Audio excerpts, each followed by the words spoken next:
All right. Good evening, everyone. This is a regularly scheduled meeting of the Montclair Planning Board.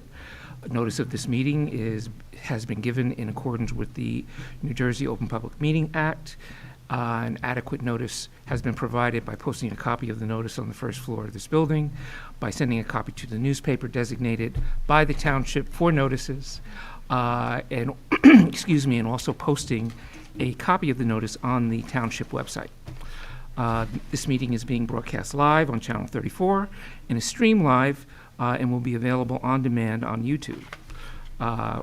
We have a quasi-judicial proceeding here, meaning that the board has powers and procedures that resemble a court of law, and we are obligated to objectively determine facts and draw conclusions from them in order to provide the basis for official action. Any questions or comments must be limited to those issues that the board can legally consider in reaching a decision, and decorum appropriate for a judicial hearing must be maintained at all times. First thing on our agenda this evening is our roll call. Vice Chair Brodock? I'm here. Mr. Graham? Here. Mr. Ian Wally? Here. Ms. Lockman? Here. Mr. Ortiz is excused. Mr. Pierre? Present. Ms. Willis? Here. Chair Wynn? Here. Mr. Jacobson? Here. Mr. Neiman? Here. And we have Mr. Rivoli, the attorney here in Arts Place. Sure. And we also have Mr. Fishinger from Brightview Engineering and Mr. Giosa from Level G Associates. Okay. Next, we have our minutes from the August 21st meeting. I didn't receive any changes to the minutes. I just have a couple of typos. Okay. Okay, so I'll just go through them. The second page, the second full paragraph. At the end of it, it says, Mr. Trembulac stated that it should be that Jazz House Kids. There's no The last sentence of the second full paragraph? Yeah, it's the first sentence of the second full paragraph. The Oh. applicant was represented by Ellen Trembulac, Esquire. Mr. Trembulac stated that remove the. Yeah, right, yep, Yep. okay. And then on the last full paragraph that begins, the board asked, the fourth line down on the end, it should be many, not mammy. It's amazing, spell check did not catch that. Didn't get that one. And I was just wondering if this name is correct. On the next page, Jaji Packard. Uh-huh. Is that Jamila? Is that Oh, I guess I know her as Yahi. What? I know her as Yahi. Okay, oh, Yeah. whatever. Yeah, okay, just wanted to make sure that wasn't a typo, because I don't know the spelling of the name. That's it. And one more little one on page 3, the last paragraph. It says 37 Orange Road to be used. It should be as short-term rentals. Yep, Yeah. And rentals, I'm assuming. yep. Yep, got it. Any other changes? Is there a motion to approve? So moved. A second? Second. All in favor? Aye. Opposed? Abstentions? Abstain. Okay, yep. Next, resolution on 103 Grove LLC.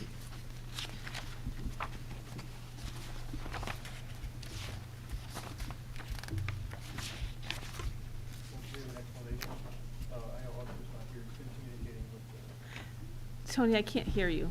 Do we have an explanation as to where these changes came from? I know that Arthur is not here, obviously, so I'd like to know what the latest round of changes means. Well, you have the redlined version that I believe was distributed, and Yeah, I read that. I just see the date is the only change in Yeah. that. Okay, Yes. well, there's two things in that I read, and correct me if I'm wrong. One is that the applicant will not get a CO, which is after a major investment and after they can, when they're very vulnerable. They won't get a CO if there's a 9-foot driveway.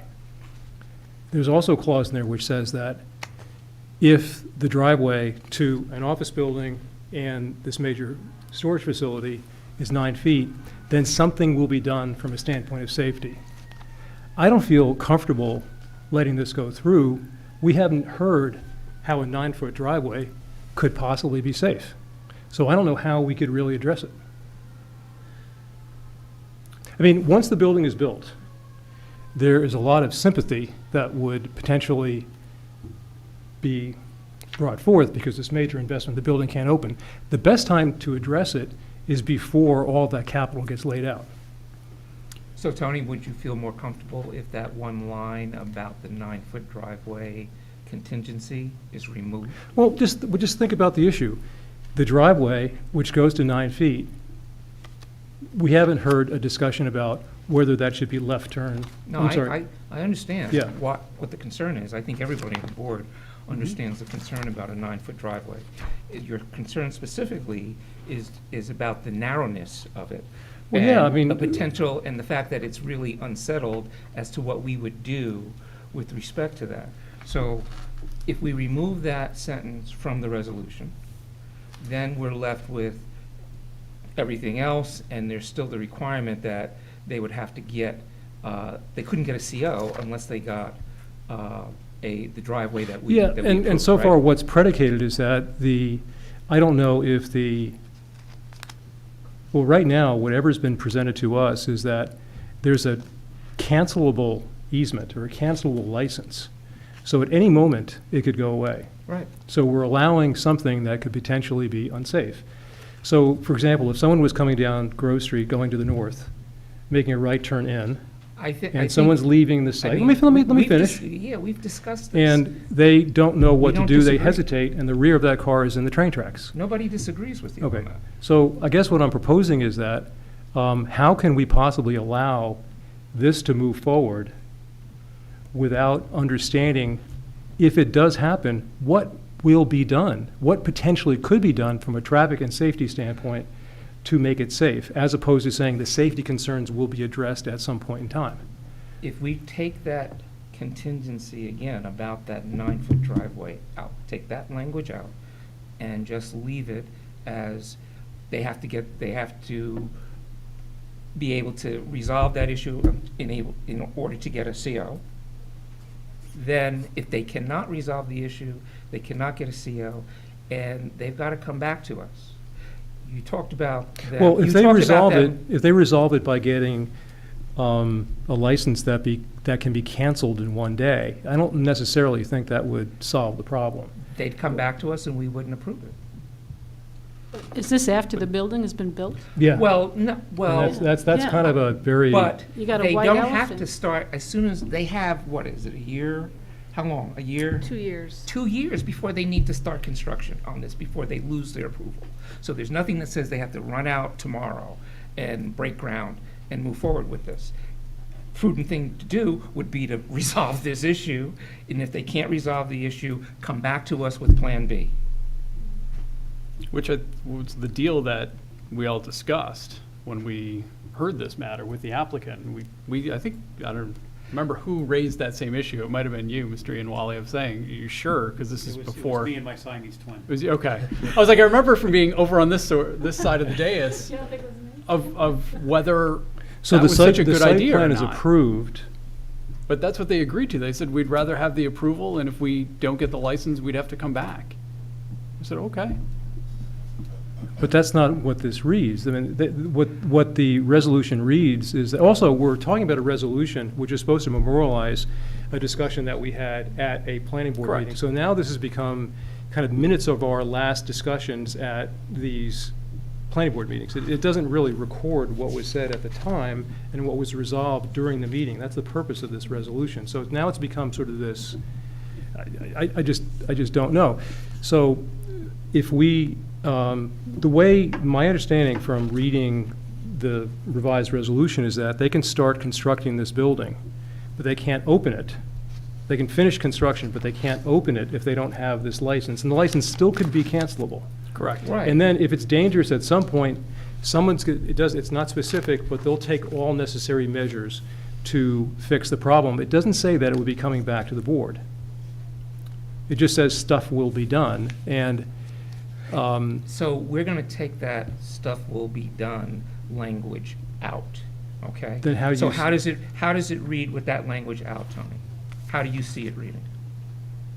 well, then, nothing will be done if you don't specify what could be done. So, for If they example, don't, if they can't get the easement, well, if they. or they can't get If the they, right of way. if they, right now, if they get a license that is cancelable, they can get their CO, based on what we've heard, because we've only heard that they can get a license for the width of the driveway that they require that's cancelable. So they get that, they get a CO, and then the day after they have their CO, New Jersey Transit cancels the license. If we're silent on what happens, then what happens? They just, So, I mean, as the person who kind of dictated what ended up, I mean, dictated in the sense of saying it and then somebody transcribed it, you know, what the resolution was. I mean, so Tony's right that at present, we have an expectation that they're going to get nothing other than a revocable license. They said that they were in active discussions and that they had hopes of being able to get an actual right-of-way and that they would report to us. I guess nothing's changed. They're here tonight. Okay, so we'll. And the language, in the way that it reads, the language says that they have the right of access to the property. And it doesn't say that it's revocable or not. Well, but, right, but. So if we, again, if we qualify the language, because I think the intent was, No, but, our intent was, when we heard this, was that there wouldn't be a revocable right-of-way, that there would be a permanent access as to how it was described and what was presented to us, right? But what I was saying is Tony is right about the following. Tony's right about a lot of things, but Tony's right about the following, which is that if when we hear from the applicant, we find out that in fact the status quo is unchanged, and they have only a revocable license, we said to them, okay, look, you know, we could probably make ourselves comfortable with the idea that you can build the thing, and then if the license gets revoked and the driveway is down to 9 feet, something has to happen. But then we had a colloquy with council, and we learned that there may not be an enforceable thing, because the police department didn't necessarily have the ability to order them closed despite the unsafe conditions. And so we were trying to figure out a way to memorialize that they would need to come back to the board in order to be able to continue to operate. And I wasn't sure that the resolution in fact accomplished the need to come back. And so I know what you're trying to say, Mr. Chairman, and I just don't know that what you're proposing gets done what Tony correctly says needs to happen. If you look at. So that's what I'm trying to figure out, discuss here, how we can reflect what we heard, because this is supposed to be the memorialization of what we decided, and how we can put that on paper. I know when I voted in favor of this, it was with the idea that there would be 22, they would have a right of access, of course, it's 22 feet, and that it wouldn't go away, that it would either be a permanent license or a transfer or whatever, that it wasn't going to go away. So I think that's what we voted for.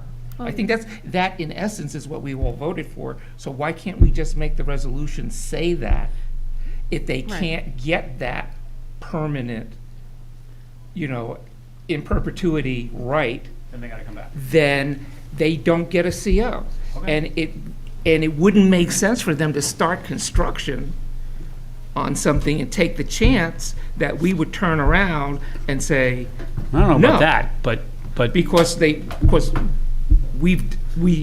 members of this board, I think there's a majority of the members who would say no, if they don't come up with something that works, So you know? I think the easy change to that would be condition number 4, no certificate of occupancy for the applicant's development shall be issued unless and until the applicant confirms to the board attorney that, 1, it has the permanent right to access its property across 22.9 feet of property belonging to New Jersey Transit. I think that addresses it with adding just the word permanent, because I think that addresses your concern. I would add, or they come back to the board. No, and if, right, and put that, two, and the representation is contained in a written agreement, and then if a permanent access is not provided. That goes without saying that they can come back to the board. But Yeah. That's their legal right Right. to, and if they want to If develop they the don't meet property. the conditions, they have to come back. Right. So it's, So what do you think about Well, that? that seems acceptable, but that's not, That's not I, what we said.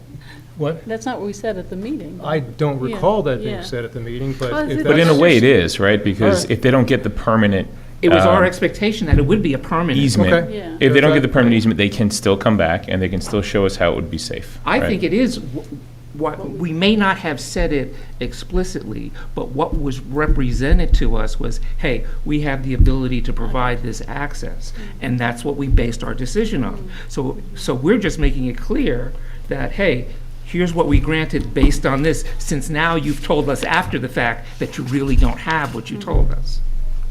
well, then no argument for me. If it's contingent on a safe 22-foot access, it seems perfectly fine.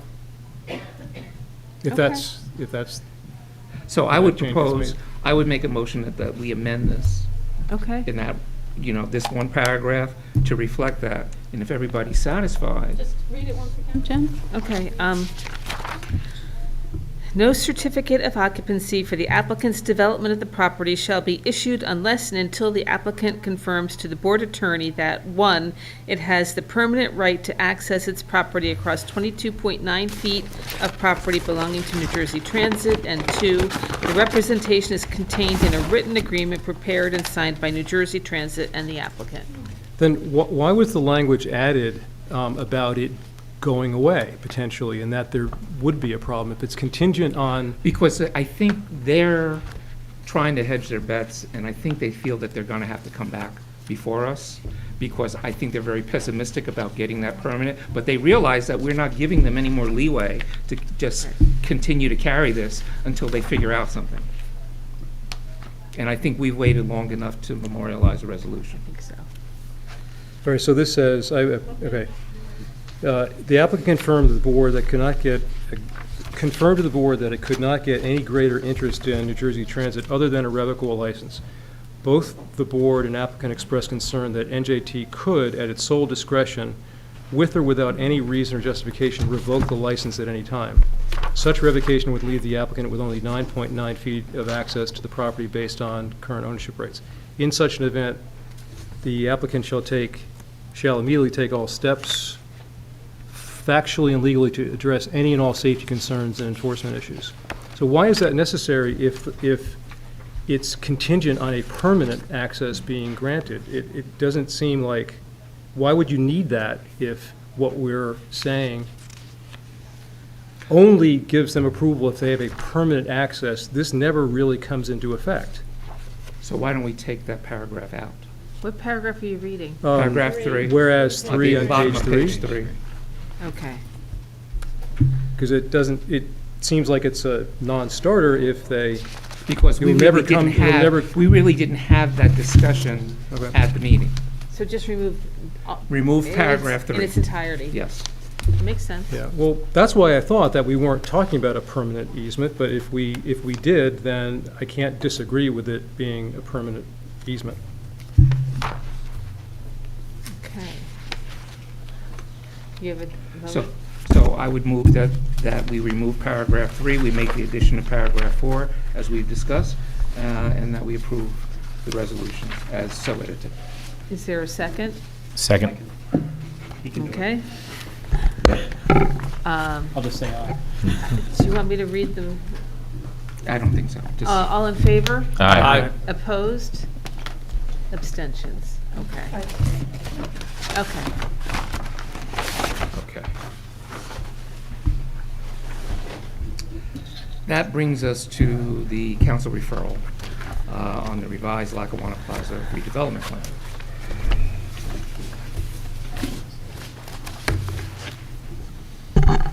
Now, just remind everyone that this is the second time that we've had this discussion this year. And we Planning Board, our role is limited. In a nutshell, we are basically making a determination as to whether we will recommend to the council, advise the council as to whether or not this plan, as they've now changed it and are representing it to us, whether this plan is in line with the master plan. And if we don't feel it's in line with the master plan, we do have the option to make comments. But, you know, our main job is to say yea or nay with respect to whether or not it's in line with the plan. And that's all we do here. Anything else with respect to what happens to the plan takes place before the town council. And that's where we will not step over that boundary. We will let them do their job, and we will do ours. But, if we make recommendations and comments to the council, I understand it's, they have to respond to our recommendations. They don't have, well, They do. if they want to do something contrary to our recommendations, then they have to explain why. They have to explain why. If they don't. If they agree with us, right, they don't have to do right. anything. If they disagree with us, they have to respond and say why, and then they vote on it. Right, And it has to be a majority vote on each of the recommendations. right. Is that true only to the extent that our recommendations are about whether something is in conformance with the master plan, or is that with regard to any recommendations we might make? Well, our task under the law is only with respect to the master plan. So by logic and by reason, then if we're making a comment that is outside of that, they don't have to respond to it. If you read the statute, I think it does say that we are looking at this with respect to the master plan, but it also says that we have the right to make any comment and recommendation. And it sounded to me like when I read that it's even things that are outside of our purview of looking at this and with respect to its alignment with the master plan. Oh, no question, we Yeah. can make those comments, but I think with respect to the second point about what them requiring a response, if they're going to do something that is in opposite of the master plan, that's when they have to explain something. If they're going to do something that has nothing to do with the master, isn't covered by the master plan, They don't then have to. I think it's up to their discretion as to Yeah. whether or not they say anything or not. I mean, certainly they should address all comments before they take action, but, that's, again, Yep. beyond our jurisdiction. Will there be public comment, Mr. Chairman? There will be no public comment, And why would that be? because we are not having a hearing here. That public comment function happens before the town council. They're the ones who are deciding on it. We, as the planning board, are making a recommendation as the expert arm of the town with respect to the master plan. And it's solely restricted to that. Understood. I'm not asking that this be considered a public hearing. I'm asking, will you at least accept public comment? No. And how do you sustain that? Public comment has nothing to do, Miscarriage of procedural due process? not at all, not at all. We don't have to have public comment, sir. Are you an attorney, sir? Yes, I am. So you should know that we don't have to have public comment. And since we're having this conversation, enter your appearance on the record. My name is Stephen Sinisi. I practice law. I think you have to turn on the mic. Okay. Mr. Rabbit, you as well. Is it on? Testing, 1, 2? Yes? Thank you. I represent TD Bank in connection with its comments and concerns, as well as objections about this ordinance. I'm appearing for TD Bank and the law firm that represents it, Cali Law LLC.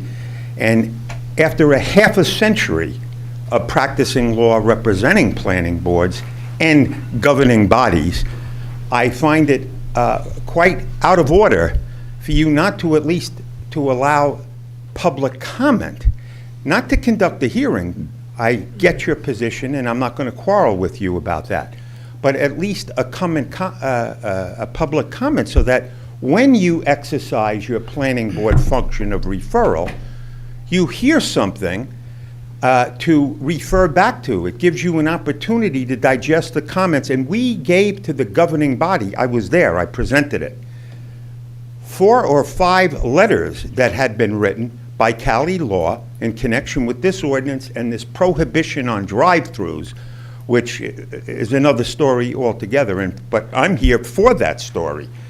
to let you know that I think that it's a mistake, it's procedurally inappropriate not to at least allow comment so that you can exercise your function as planners. Well, I won't argue the point with you, Counselor, but what I will say is that this board is charged with making an evaluation as to whether or not it complies with the master plan. Understood. That is something that we don't necessarily need public comment in order to function, as we are the authors of the master plan, and we are the ones who are presumably in the township, the experts that the township is going to get that opinion. It's not coming from the public, it's coming from us.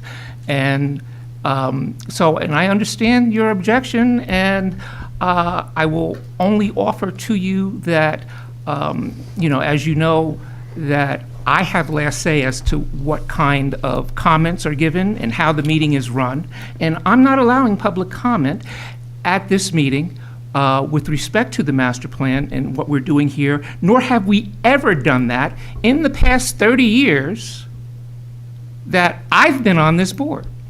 So, I'm impressed with your half a century of experience, but, I've got 3 decades worth under my belt sitting on this board, and more than that as an attorney also. So we've got some business to take care of this Sure you evening, do. and I really don't want to delay it because we have a application that we need to get to after we have this. Understood, and I will recess and reserve my remarks yet again for the governing body, but would like to ask you to place on the record whether or not you did receive the letters that were sent from the clerk of the governing body here for you to consider when the ordinance was referred to you. That's part of the record. You're going to consider the record from the governing body, aren't you? Letters that are sent to the governing body?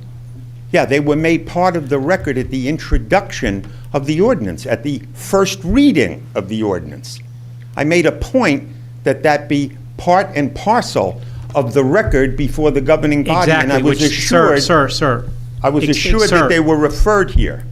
Well, you were assured incorrectly, because the way this is working is that the council has taken responsibility for the development of the Lackawanna site, which means they have the wondrous task of hearing public comment and considering it.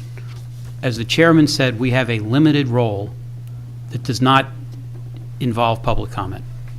So what you should say is, I reserve my objection. I did. And that's all, sir. That's all I'm permitted to do? Yes. And that's the finding of the board and the recommendation of the chair? Excuse me. Yes, sir.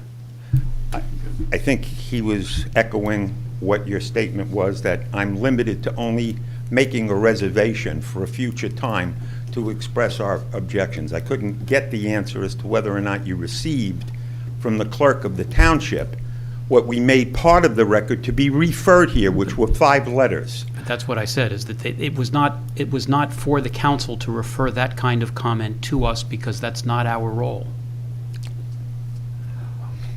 That's something I think you all have to take up with the council, because they assured me that that would be referred to the planning board. But you're saying it did not come here? Is that what you're saying? No, and I agree. That's not relevant to what we do here. We obviously have a difference of opinion. We'll get to air that out at the appropriate time. Thanks for your cooperation and attention. You're welcome.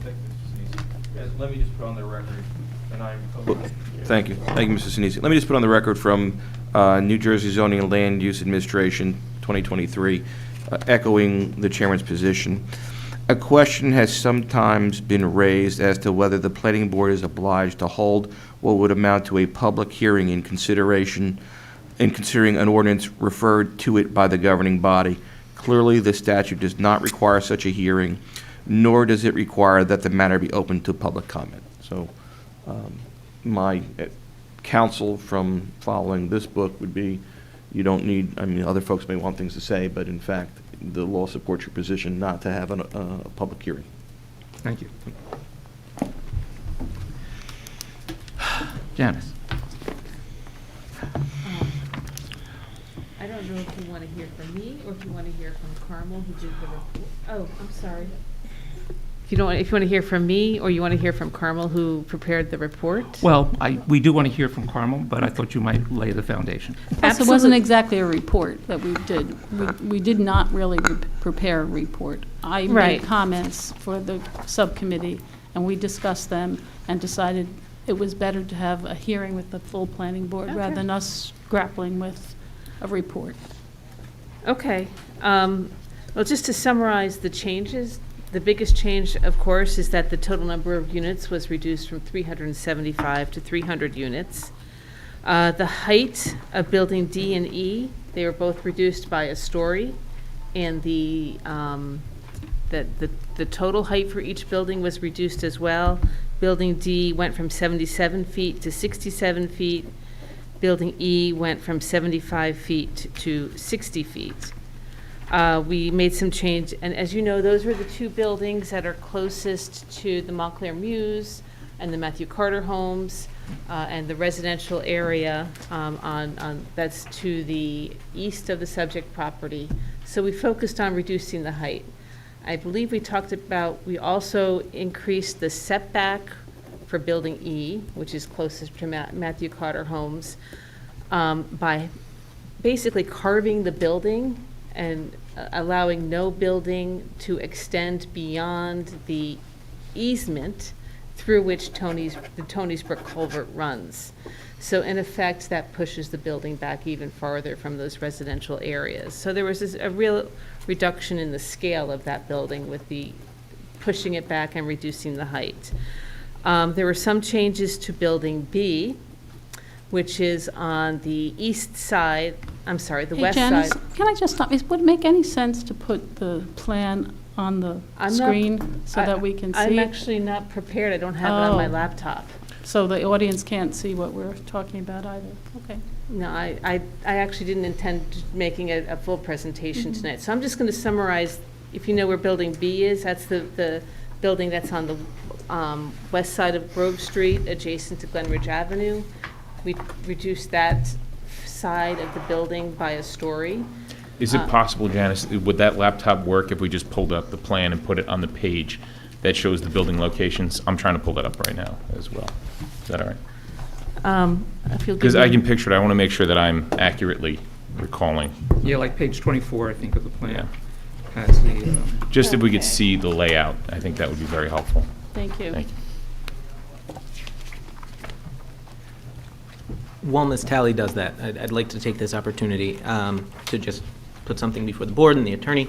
Promptly on being informed of a possible conflict with regards to my participation and discussion and action on the Lackawanna Plaza redevelopment plan, I consulted with our board attorney, Mr. Neese, and sought advice with regards to my obligations under New Jersey law to ensure that my and the board actions were proper, ethical, legal.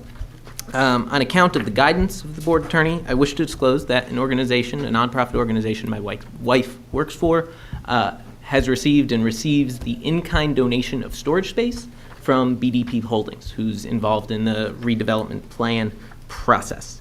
All that considered and in consultation with the attorney, I believe I have acted and will continue to act in a fair and impartial manner, and see no reason to recuse myself, but in the interests of transparency, wanted to make sure that all were aware. Thank you. thank you. And I guess Jacob is an alternate member, because we're a full board. So as an alternate member, does he participate in the discussion? I'm just asking, I'm happy for you to participate, I just don't know. You better.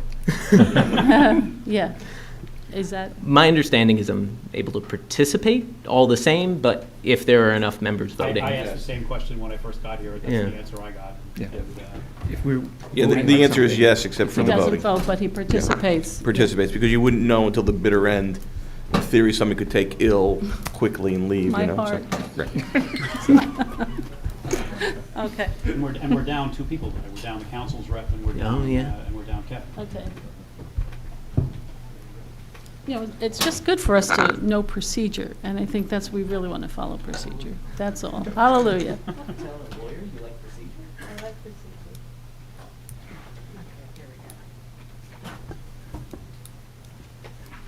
Well, I can't access the whole plan. This is a presentation that was done over the summer on the changes to the plan? I think just the layout would be very helpful, Where the Janice. A, B, Yeah. and C buildings are. Yeah, the one. The That's one all. that shows the Yeah, we don't have to- horseshoe and the circulation and all that? It's on page 24, as the chairman referenced. That one, too. Well, If that's, well, that's, This will probably, because this focuses on the changes. yeah. You And can see- that, yeah, that shows where they're located. Yeah, for building D, we cut off the corner here. This is Glenridge Avenue on the north side, Grove Street, which bisects the redevelopment area.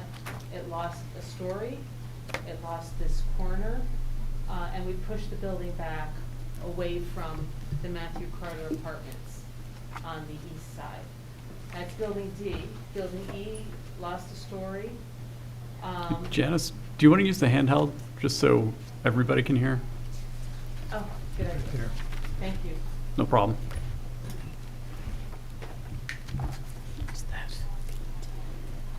Okay. So building E was the other building that was reduced by a story, reduced by a little over 15 feet in height. Building C, we reversed the step backs. The step backs previously were on Grove Street. Now the step backs are on facing the plaza, so that it pushes the bulk of the building farther away from the plaza and helps to open up the view of the historic waiting room. Building A, we added an upper story, we added a much more defined setback from the historic waiting room. We added an upper story step back, which wasn't there previously. And building B, the top floor was pushed back from Glenridge Avenue. I believe it's 100 feet, so what you see from Glenridge Avenue is a 5-story building and not a 6-story building. So those were the major changes to the heights and the step backs. Janice, is that the only, do you have the one that is in the plan that's a strictly aerial view of the Yes. building? The only reason why I'm asking for that is because that gives a better sense of the open space that's on the plan. Let's see what I have here.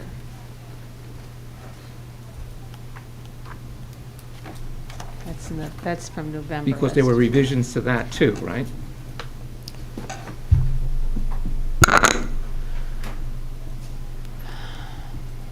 I mean, just while she's looking at that, in my response to their response to our initial recommendations, I did lay out the changes in the height, which was of interest to me more so than setbacks. And there's only 5 changes in height. And there's to the building D, it's 10 feet less on the Glenridge Avenue side. The Grove Street side, it's 8 feet less than it was. Building E, it's 10 feet less than it was on the Bloomfield Avenue side, 15 feet on the Grove Street side, and the Montclair Mews, it's 14 feet. Other than that, the other buildings have no change in height. So they're still massive buildings.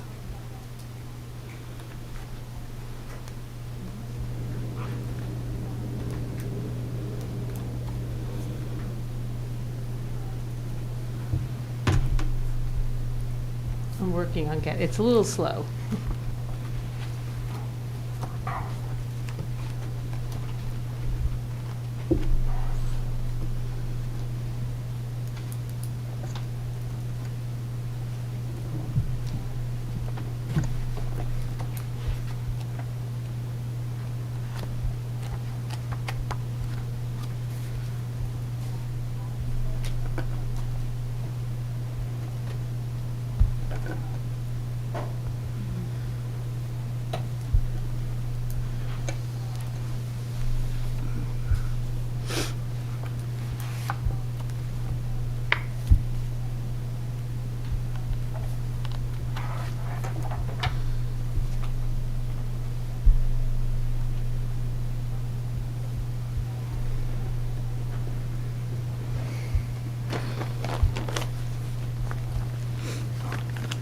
Just so we added a flood hazard area, proposed flood hazard area. That's what this graphic shows. And the purple area here shows the proposed flood hazard area, which wasn't in there previously. What does that do for the redevelopment?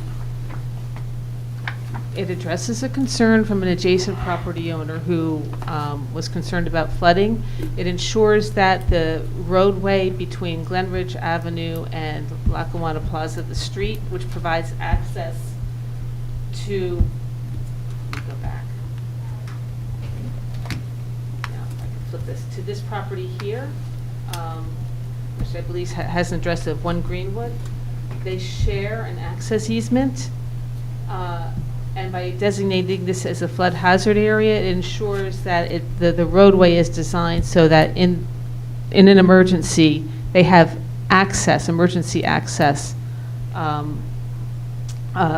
to exit the building both on Glenridge Avenue and on Lackawanna Plaza. So we wrote into the plan that 1 Greenwood Plaza will now have access for all of their tenants to either for ingress and egress both on Glenridge Avenue and on Lackawanna Plaza, which they presently don't have. So that was part of that conversation.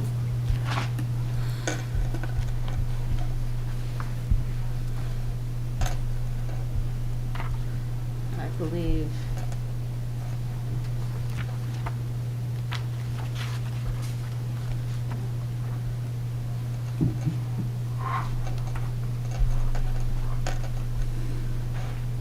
I think this is the picture you're looking for. Right? This is the graphic you're looking for, if I can get it up on my screen. Yes. It's loading. Yep. Mhm. And now you gotta rotate. You could flip it, Now, yeah. if I can just. rotate it. Oops.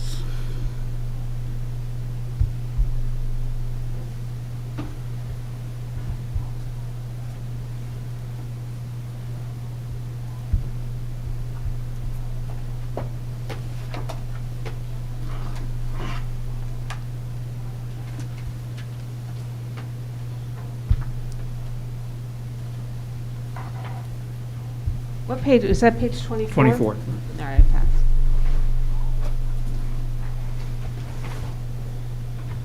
Well, it's not shown on this version. Well, I think it's PDF page 24, but it's page 22 as written in the document. Okay.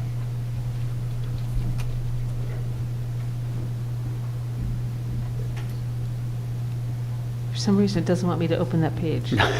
It's just,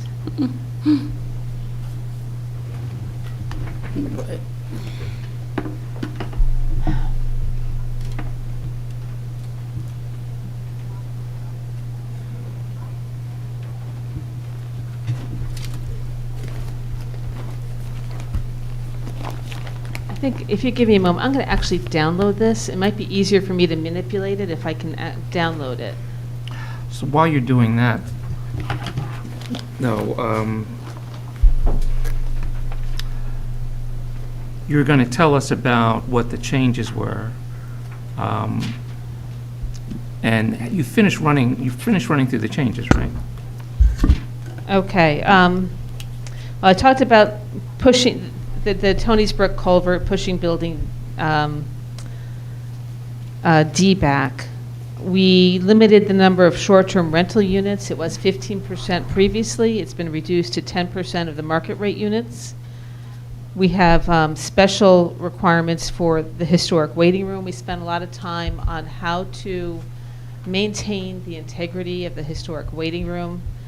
And if you look at the memo I sent you, there should be a graphic in there showing that we integrated into the plan, ensuring that the north side of the historic waiting room, which is part of a public passageway right now with the glass ceiling above it and the historic stanchions. We want to make sure that that stays open. It exposes the north side of the historic waiting room. It becomes a public passageway. So we added that into the plan and created setbacks and stepbacks for Building A, measuring, that incorporate that that amenity of the historic waiting room. And I don't know if this downloaded or not. Let me see.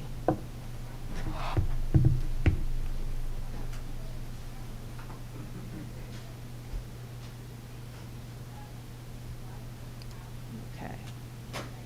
Page 22.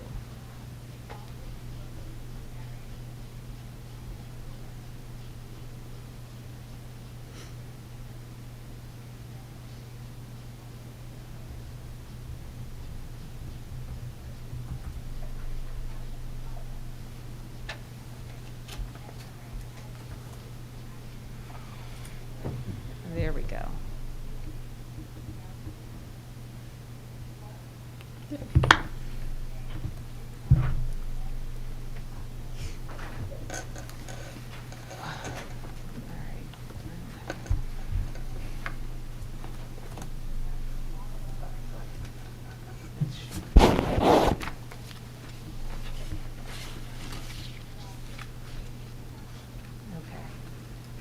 Sorry for the delay, but I think this is what you were looking for.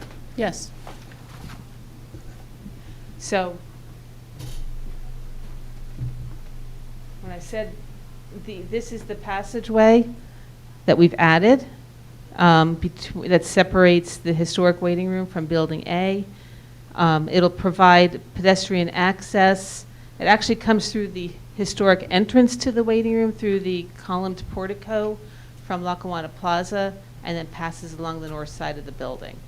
So that's another way to get from the main plaza and the station plaza out towards Lackawanna Plaza and ultimately over towards Crane Park. Basically, it's another pedestrian connection. When I talked about the flood hazard and the relationship of buildings A and B to 1 Greenwood Avenue, which is here, these arrows in red show the required access that we have that will serve both the tenants in this building and the occupants and the visitors, as well as 1 Greenwood, which previously doesn't exist, and distributes the traffic flow onto both Lackawanna Plaza and Glenridge Avenue. So Janice, I'm not sure I understand what you're saying about this addresses some kind of flooding problem. What are you saying there? Can you just Well, we clarify? spent, some of the meetings that we had, we did meet with the adjacent property owner. The Yeah. adjacent property owner, who owns 1 Greenwood, had Right. expressed concerns about flooding in this area right here where his parking lot is. Yeah. And we also met with the property owner, and we had the engineers involved. And I believe Mr. Tenkate was involved in this discussion as well. So based on the new requirements, the new definitions of, I believe, Peter, of the Sure. flood hazard area Correct. requirements, Correct.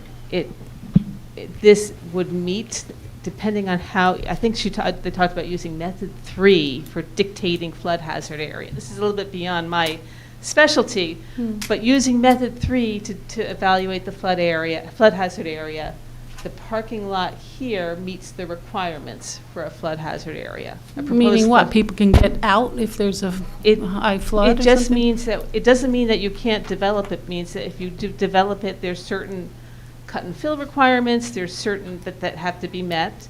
And also that you have to ensure that there's plan it for a higher level of emergency access in case that there's a flood. Peter, if you want to add anything to what that means. Yeah, my hydraulics isn't here tonight, but you captured it. It's a Yeah. different level of permitting, and still allows you to make the development. And it was something that the adjoining property owner wanted us to partner with them on, because he wants to designate his property as well as a flood hazard area so that it would be appropriate protections for his property. So we agreed to do that. We put it in there, and that's something that will be incorporated into the site design when we're doing the engineering plans for the property. That will be incorporated into it, making sure that there's appropriate safeguards. And is that the only, I mean, you have a whole street there. It's really, no, you have the it's- culvert it's underground here, Yeah. it crosses Glenridge Avenue, and evidently, the culvert's open right here, And that's where, if there's too much velocity, that's where the water comes out. It'll come out and go on the street, Yeah. and it'll go down the block, assuming. Right, so again, that's why we did that, and that's why it's going to be addressed through appropriate stormwater controls when this comes up for site plan review. I think that all my other changes, this is I didn't mention this new open space area here. We're adding this because this is on the far side. Where this line is approximately where the Tony's Brook culvert easement is. Most of Tony's Brook is actually in Glenridge Avenue. It cuts across the property right here. And we said that you can't build on top of it. And the area on the other side of it, to the north of the culvert, must remain open space. So we've added some more open space in that area as well. So what is the nature of the easement? Who is the easement with, and what's that all about? The townships, It's a township has the Yes. easement, it's not the county, it's just No, that's not the a private township's- property, it's a township easement? Yes. Okay. And is there a vehicular access way in the upper right, the northeast corner there? Is that what that, yeah. That's a vehicular access way, yes. So is that over the open space? It wasn't clear to me how that worked. Well, we'll have to, they still need to get access, yes, there will be a driveway access here. What's nearest to the building will be open space. Okay. There is a requirement in the redevelopment plan that clearly any driveways are not included in the open space calculation. So we have a 20% requirement for open space. That would not include this. It would not include the loop for Main Plaza either. That would be excluded from the calculation of the open space. So Janice, I've asked you, like, how have you come up with the 20%, given the open space that we see here? I don't understand what you're asking. You say that there has to be, 20% of the land has to be open space. So what is the? Where is the open Where is space? the open space? The open space is in this area here, the Main Plaza area over here, the Station Plaza, the Linear Arts Plaza, and this area over here. And you've done the calculation, and that equals at least 20%? I have not done the calculation. Oh. We have the requirement. We Oh, okay. require 20% be open, and within each of these open space areas, we added a requirement for a minimum amount of landscaping. I don't know off the top of my head. what that one- 25%, you said. And we also landscaping, yeah. require lawn area, because there Yeah. was a request that those open Mhm. spaces include lawns as well. Right. So I had a minimum grassy area for people to recreate on, to have passive open space that they can actually use. Mhm. So we added some grass requirements, some lawn requirements, as well as landscaping requirements. Okay, and the county easement where that linear park is, which has to be kept open anyway, that, you're counting that in your open space? I'm not sure what county easement you're talking about. Where the linear park is, I understand from Glenridge Avenue along Grove Street that that's a county easement. I It was in haven't- our last plan, and when we looked at this, in 2017. I haven't Yeah. seen a county easement along there. I'm not making this up. It was in I our don't know last which- plan. You don't know what I'm Carmel, I talking don't know about? which county easement you're talking about. There's an easement along Bloomfield Avenue, a No. 10-foot easement. No, it's where the linear park is, that bank, right next to the dome. If I'm you not look- aware. I have copies of all the easements. There's not a county you- easement. Do you- Are you talking am I the about only where one who's- you talking about where Tony's Brook runs under? No, I'm talking about if you go from Glenridge Avenue along Grove Street, where it's designated now as a linear park, next to what exists as the dome, that was from the would it be the north side of the dome until Glenridge Avenue on Grove Street was a county easement in our last. I recall that plan, discussion when we as looked well, at that the linear arts park, at least the majority of it was a county easement, but maybe we can confirm that. What we have is the township has a water easement, and then there's a gas easement that runs along here. So I have those easements. I The don't gas easement, is that a town easement? No, the water easement's the The town. water easement, what's the gas easement? Is that That's a different. PSC&G that's or whatever it utility is? easement. Okay. So So can those we are- just those are- confirm, why don't we just confirm? I mean, because I recall from the last report that was a county easement. But, yeah, I guess to put a fine point on it, the Linear Arts Park is in its entirety part of the 20% calculation? It is, Correct, absolutely. okay. This is not, It would be reduced if it's the county, right? It wouldn't be reduced if it's in county easement. It Yeah. Sorry, It would Ms. not Willis. count toward the 20% if it's a county. Oh, I believe it would. I think dual purposes would still count towards the 20%, correct? Absolutely. But Yeah. why does the developer get the full advantage of the? Oh, I don't, Yeah. I'm not commenting on that, I'm just, Yeah. commenting on whether it would count, and my understanding is it would. Right. This is not dispositive, but the tax map does not reflect a county easement in that location. It reflects the drainage easement and the gas and water easement in that general vicinity. But no county easement is reflected on the maps. So would we be able to, would a developer be able to put a building on top of the water or gas easements? That's up to the holder of those easements to decide what they're comfortable with on their property, because Okay. they hold certain rights to that property. Generally, no. Generally, no. Right. Thank you. So then that's an important point to find out, I guess. Well, I Yeah. have all the easements mapped. So I have copies of all the easements. We did an assessment of all of the easements.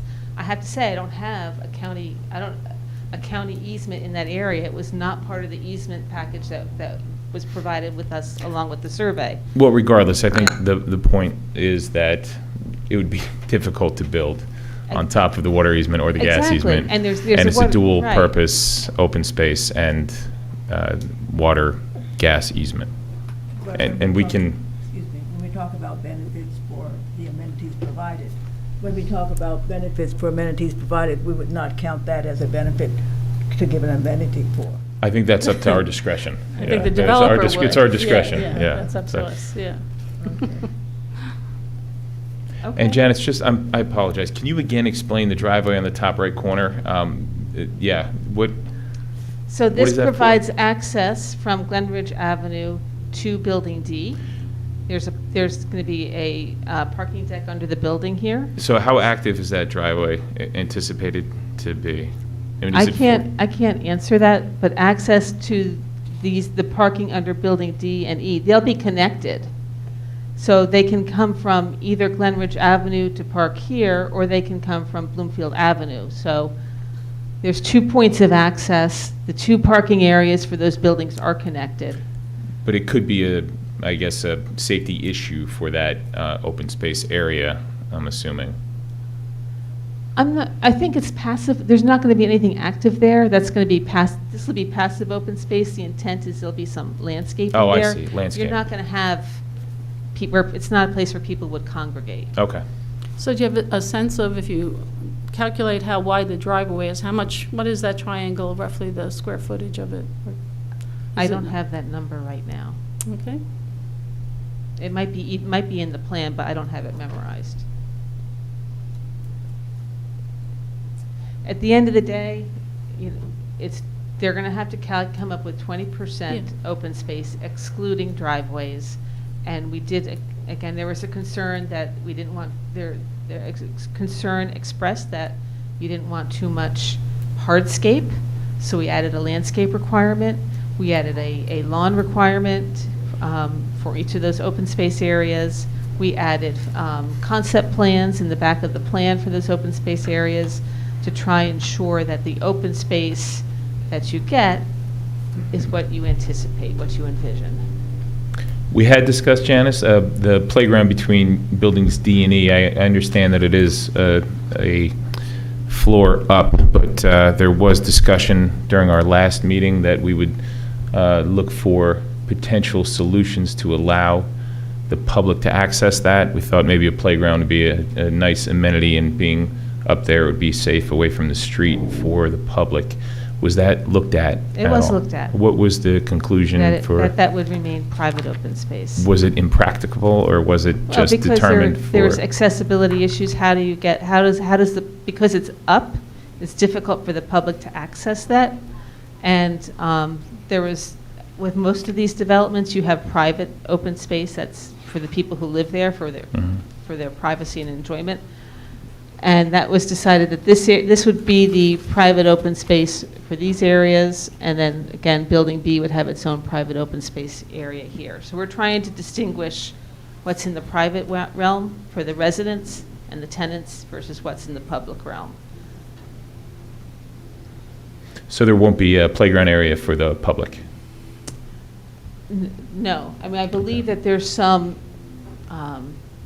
we've seen plans with some swings in Station Plaza, so there's some there's going to be an opportunity to have some items in there. Again, those details will be provided as part of site plan review, but not what you consider a for children only. Right. It's more artistic, I believe. And not a requirement in the plan to put in. No. Do you know what the gross floor area of all of the buildings are, not including basements, anything at grade or above, including garages? I don't have that. I don't know offhand. I have the numbers in my pile of documents, but I don't know the answer to that offhand. So going through the other changes, Maybe before you start on those, I don't want to belabor the easement conversation too long, but I just looked back at one of the old surveys from an old application, and it says there's a slope easement as per filed map 3541. I don't know if that's one that you recall seeing, or that wasn't if one perhaps of the the one that that Ms. wasn't one of the Lockman's thinking easements of. that were listed on the survey that was provided to Okay. us. So the survey was provided by the developer. It was an Alta survey that was given by the developer when we were developing the plan. Okay. And this easement did not show up on that, but It was not it one of the wasn't easements. as I I don't know the recollected, details. Mike recollected. and Yeah, had I recall the proven that, discussion. yeah, I just that there is didn't an recall easement there, where yeah. it came from. And looking here, I see the water and gas easement, I see a drainage easement in that general vicinity, and then that slope easement. Yep. And I think in our recommendations last time, when we discussed it, we said that we didn't think the developer should be given credit for that. That's the point. That's the What's the point. date of that survey? The new Give one me in- one moment here. The survey date appears to be December 1st, 2017, by Joseph E. Romano. The Langham survey, that's in the redevelopment plan. This was in my files from that prior application. Well, that was the first redevelopment plan. Same one. Yeah, Yeah. that's 19, marks 19 and 20 on the survey. You're reading from the footnotes 19 and 20, Keith? I was reading from the map itself. I hadn't gotten to the footnotes. Oh, okay.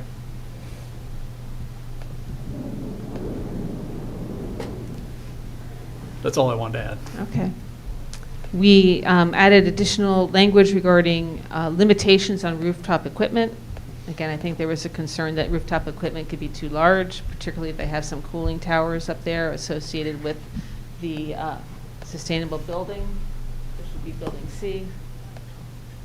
Can I ask you about cooling towers? Do they look like the round cooling towers that you see in Manhattan all over the place, or is there some like modern version of those? I don't know what they'll look like. Oh, okay. Okay, we had a long conversation about how tall they would be and how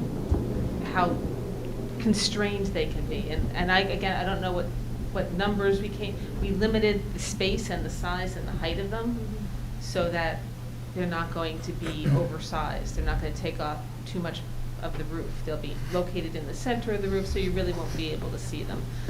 So we tried to tighten all of the rooftop equipment requirements. We Those- added a parking requirement for Those might be restaurants. water towers. That was one of the recommendations from Mr. Giosa. We added the proposed flood hazard area. Not all Um, towers are created equal. We added more restrictive and detailed historic resource requirements at the request of the Historic Preservation Commission. We added a new requirement to create landscaped bioswales between the sidewalk and the curb. Janice, if I could just briefly comment on the HPC element. I would just like to note, HPC didn't have an opportunity to discuss it at our last meeting, the changes. I think a number of them were addressed. I think we still had concerns that we were not able to discuss. I know you mentioned that the view shed was not a historic element. I think that would have been worthy of discussion, and especially with our attorney, to confirm that. And the other element we wanted to discuss, I think, was the size and scope of the buildings overwhelming the current historic resource. I'm wondering whether HPC will have an opportunity to provide additional comment. I think it's important that we're able to have a thorough discussion about the changes. I think some of them are great, like the adding that passageway and providing more space between Building A and the waiting room is a great idea. But I think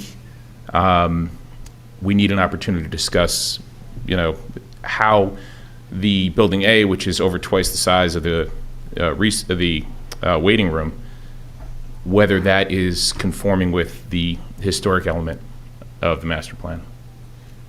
Well, the planning board, the HPC can make their own comments, they can comment on it, but the requirement is for the planning board to report to the council, and the deadline is September 29th. I know, but last time we seemed to have more of an opportunity during the HPC meetings to provide our input to the planning board, and I thought that was a very helpful exercise. And I would also, there were comments about how Building C, I appreciate that it was taken into consideration, making transparent the bottom floor of Building C to help provide a better view of the historic view shed. But again, that's not something that we were able to examine as an HPC. That's not something we were able to discuss with our attorney, and we were not able to see what that would look like. So I have my concerns that HPC was not given sufficient opportunity to provide comment. Okay. Is there something that we can do to rectify that? I can't, all I can say is per the statutory language, the council referred the revised redevelopment plan to the planning board with a 45-day period. And that ends September 29th. And that's why we're here on September 18th, to try and get planning board comments. So to your question, there's nothing that we can do to get more time, but we can comment that time should have been allowed, there should have been more process, more opportunity. And the HPC should prepare something to submit to the council, by that 29th date, so that the council has both our comments that we think that the HPC should have had the opportunity to comment on the changes, and then they'll actually have the changes so that there would be little excuse for them not to look at what the HPC had to say about the changes. Thank you, Chair. I'll take that under advisement. We did have some, I believe, disagreement on the commission about the changes, and I'll address it with the HPC Chair. Yeah. Thank you. But even if you don't get by 29th, I mean, the council is not going to make a decision on the 29th. That's our deadline. So, you get it to the council before, if you can sort it out and get it to them before then at least they can't say that they didn't know. Thank you, Chair. I'm just going to summarize some of the other changes here. We added language regarding redeveloper responsibility for various utility improvements and pre- and post-construction improvements to stormwater management infrastructure. There's quite a lot added to that. And then we prepared some additional reports. A lot of these were at the request of the planning board: the traffic impact study, the solar study, the massing study, the shared parking analysis was prepared. We asked for an economic impact report. It has not been released. I saw a draft report.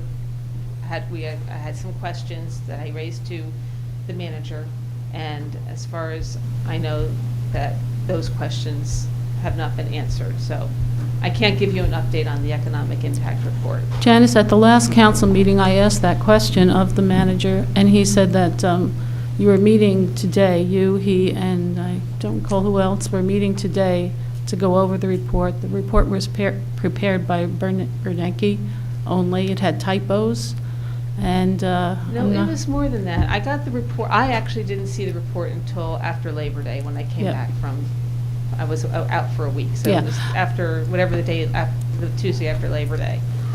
The meeting today was canceled. Ah. So I can't tell you where that is, just that I raised some questions. We were supposed to meet today. So I don't know. It's in the manager's hands. He's the one who received the report and is managing it. Is it in Because- draft form, or is it a complete version? Well, I got a draft form. That's what I received originally, was the draft report. And that was early August, you received that per your, I didn't get the report. Oh, you said it was there, I didn't get it until yeah. after Labor Day. yeah. The Tuesday after Labor Day is when I saw it.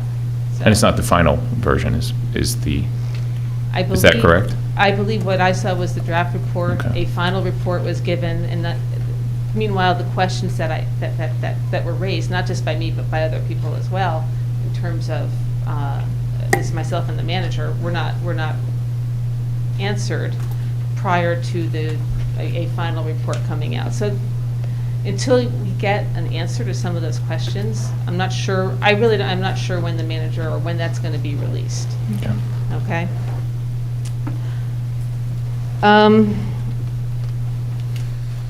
And I don't know if you want me to go through all the other details in this very long report, but that's just the summary of the changes. And I think what I'd rather do, instead of go page by page through a 20 some odd page report, I think I'll let Carmel talk about her questions or her comments, and then we can move on from there. Yeah. Basically, the subcommittee met, and that's Kevin Pierre, myself, and Tony. And we started a discussion, I think, looking at the document that I prepared, which I thought we'd be able to craft into a report that the council would then just, that the planning board would just edit. But because of time constraints and the other things, we said, we'll just focus with the planning board on 5 major points and discuss these. And that would be the building height, traffic mitigation, parking, supermarket size, and quality of the open space. So those were the things we thought were important as a group to discuss. And I don't know how we want to do that. Raise your hand if you think the buildings are too high. It's hard to know where do people have, personally, I think the buildings are too high. I have, in my response to the response that Janice's team prepared, I note the height of the buildings in the surrounding area. Like if you look at page, whatever it is, 8 of my report, I note that the Matthew Carter homes are only 35 feet. The Grove Street, the apartment on the corner of Grove and Glenridge Avenue is 44 feet. Union Gardens is 40. The Plofker apartment building, which is a little bit away, is 60 feet. The Bankers building in Bloomfield Avenue is 38 feet. The Verizon building is 49 feet. The Greek Taverna is 43 feet, Manhattan Storage is 51, Pig and Prince is 41, One Greenwood is 41, and Montclair Muse is 35. So many of the buildings that are being proposed, some of them are double the size of the surrounding buildings. So my question is, and how is this in conformance with the master plan, which says that we don't want to change the character of the area, that it's important. It's one of the major things in the master plan to keep the character and size of, of the buildings around in the neighborhood. So I think that's a real contradiction if you look at the proposed size and the buildings in the surrounding areas. Clearly, other development projects are much higher, but this is not, you don't look at this compared to other redevelopment projects. You look at it compared to the neighborhood that it's going to sit in, the context in which it sits. So that's, I don't know if we want to talk about that. I think it is worth discussion. I think, I thought some of the work around Glenridge Avenue seemed to do a better job of blending in to the neighborhood. I was encouraged by the shadow report that Ira Smith went over at the public hearing at Glenfield School. I do have concerns still about building A and C. In particular, A, overshadowing the waiting room, and C, disrupting the, view of the supermarket. Yeah. So those are my 2 primary concerns. Mm-hmm. And we don't seem to have agreement, Janice, but when I look at the master plan and I look at the zoning, and I lay it out here, I can find it, that the buildings that are near the Lackawanna redevelopment site are all C3. You seem to be saying that there's, I know that the Lackawanna Plaza is probably in the C2, but the buildings surrounding it up and down the block are C3, which is, I think it's 4 feet or 3 feet, 37 or 47, I'll have to look it up here. But, so once again, you're putting this project in the context of what's around it. And if you look at what's around it, they're much lower scale buildings. I looked at this on a real simplistic basis. Of course, we had all this discussion. And we've had it and had it. And we have a 12-page resolution where we said, here, last time when we looked at the plan, here's what we see, here's what we find, here's what we recommend. So I kind of looked at it as, okay, finding number 1, did we do that? Finding number 2, did we do that? Okay. And you all know what the answer to those questions are. I mean, there were some instances where certain things were addressed, no doubt. But in terms of the major elements, the big question is, was enough done? I'm not so sure it was. Well, do we just want to start with, like, do people think enough was done? We could go on about this forever. Well, But I mean, so I was looking at it much the same way the chair was. And in terms of what we want to give back to the council, I think that there is some real logic in taking the last report we gave them and saying, okay, guys, where our views haven't changed, it's ultimately your thing, but our comments are our comments. I mean, just to respond to Mr. Graham real fast, I think that the issues with regard to the historic waiting area are in the HPC's lane, and I agree with the chair that the HPC should do what the HPC wants to do about that. I think that in terms of trying to be heard as a planning board, the areas that Ms. Lockman proposed of expressing concern strike me as the right areas of focus. I was really struck by the calculations that the subcommittee did for parking. I'm going to give you the vapors, so Yeah. just brace yourself. But I mean, I assume that those calculations that you did are correct. yes, I actually verified them with Jerry, that they're Then- absolutely correct, Because- according to Jerry, Where is he? Because if in Oh, fact, Hi, Jerry. if in Yes. fact the number of on-site spaces required, even under the council's experts' analysis, is 840, which is not for nothing more than double the size of the Midtown parking deck, that's a lot of parking. Yeah. And which is space that can't be used for people. See, I listened. Thank you. Thank you. Yeah.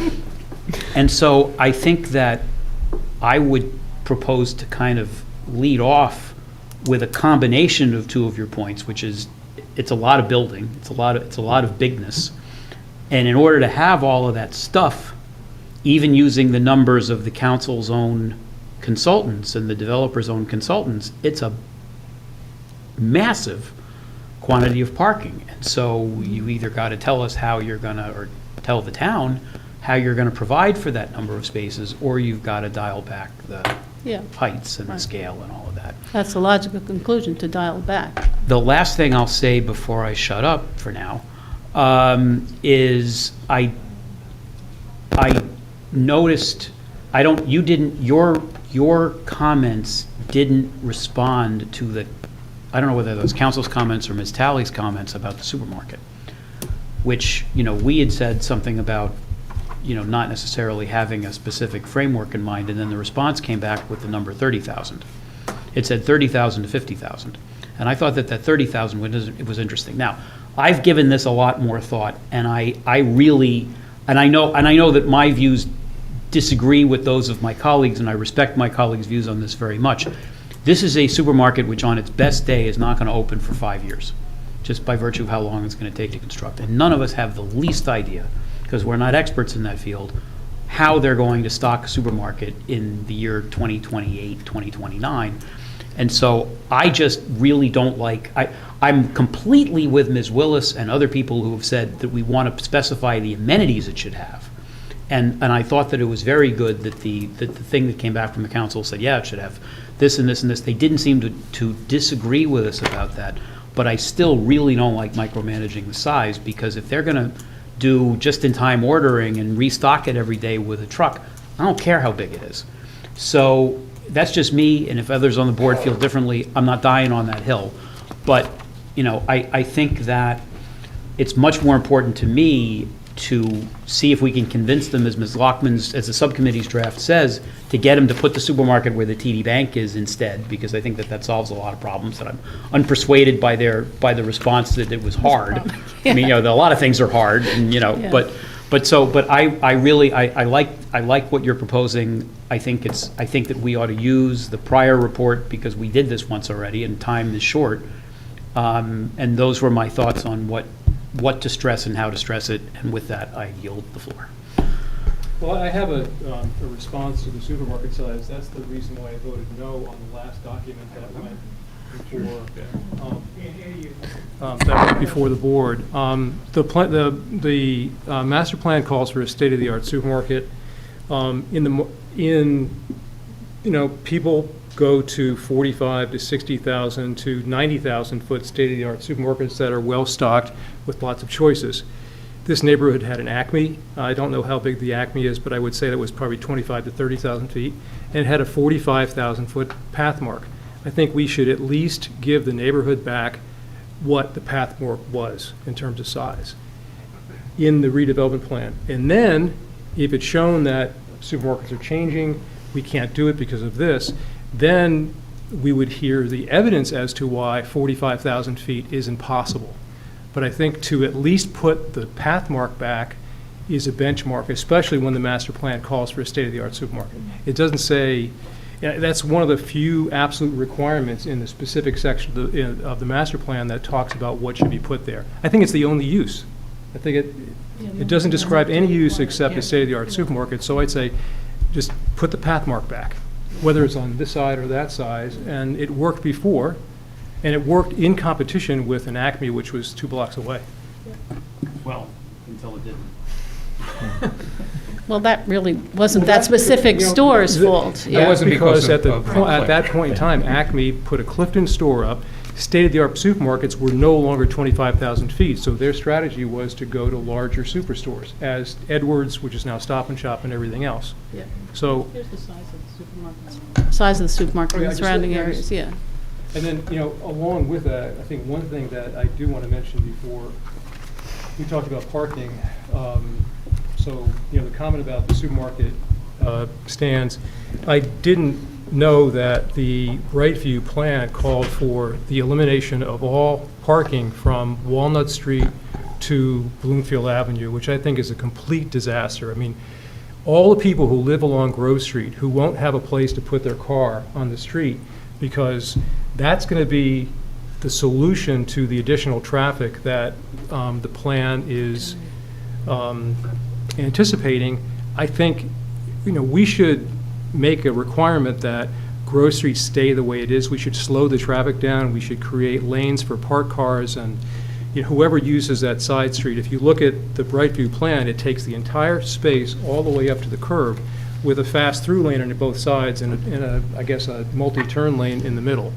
I don't know how much the council thought about that, but it just seems like we're putting a highway through that neighborhood, and all those multifamily buildings and houses who can conveniently have friends stop over, park their car on the street, that's all gone if this plan takes place. So I think that the requirement should be that you just leave it alone.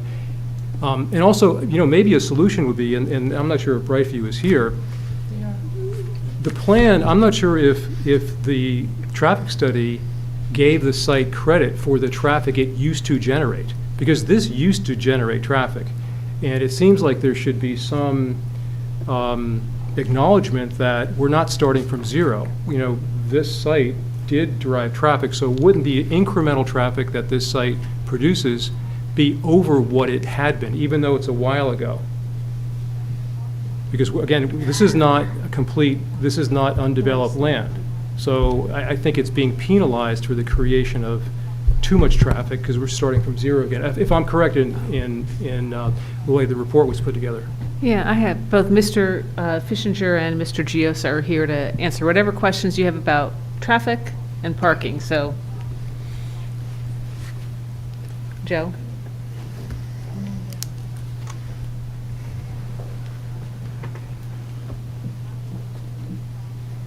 Good evening, everyone.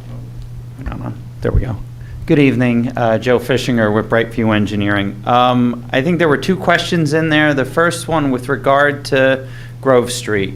What our analysis showed is in order to accommodate the traffic in the full build condition, the road needed left turn lanes.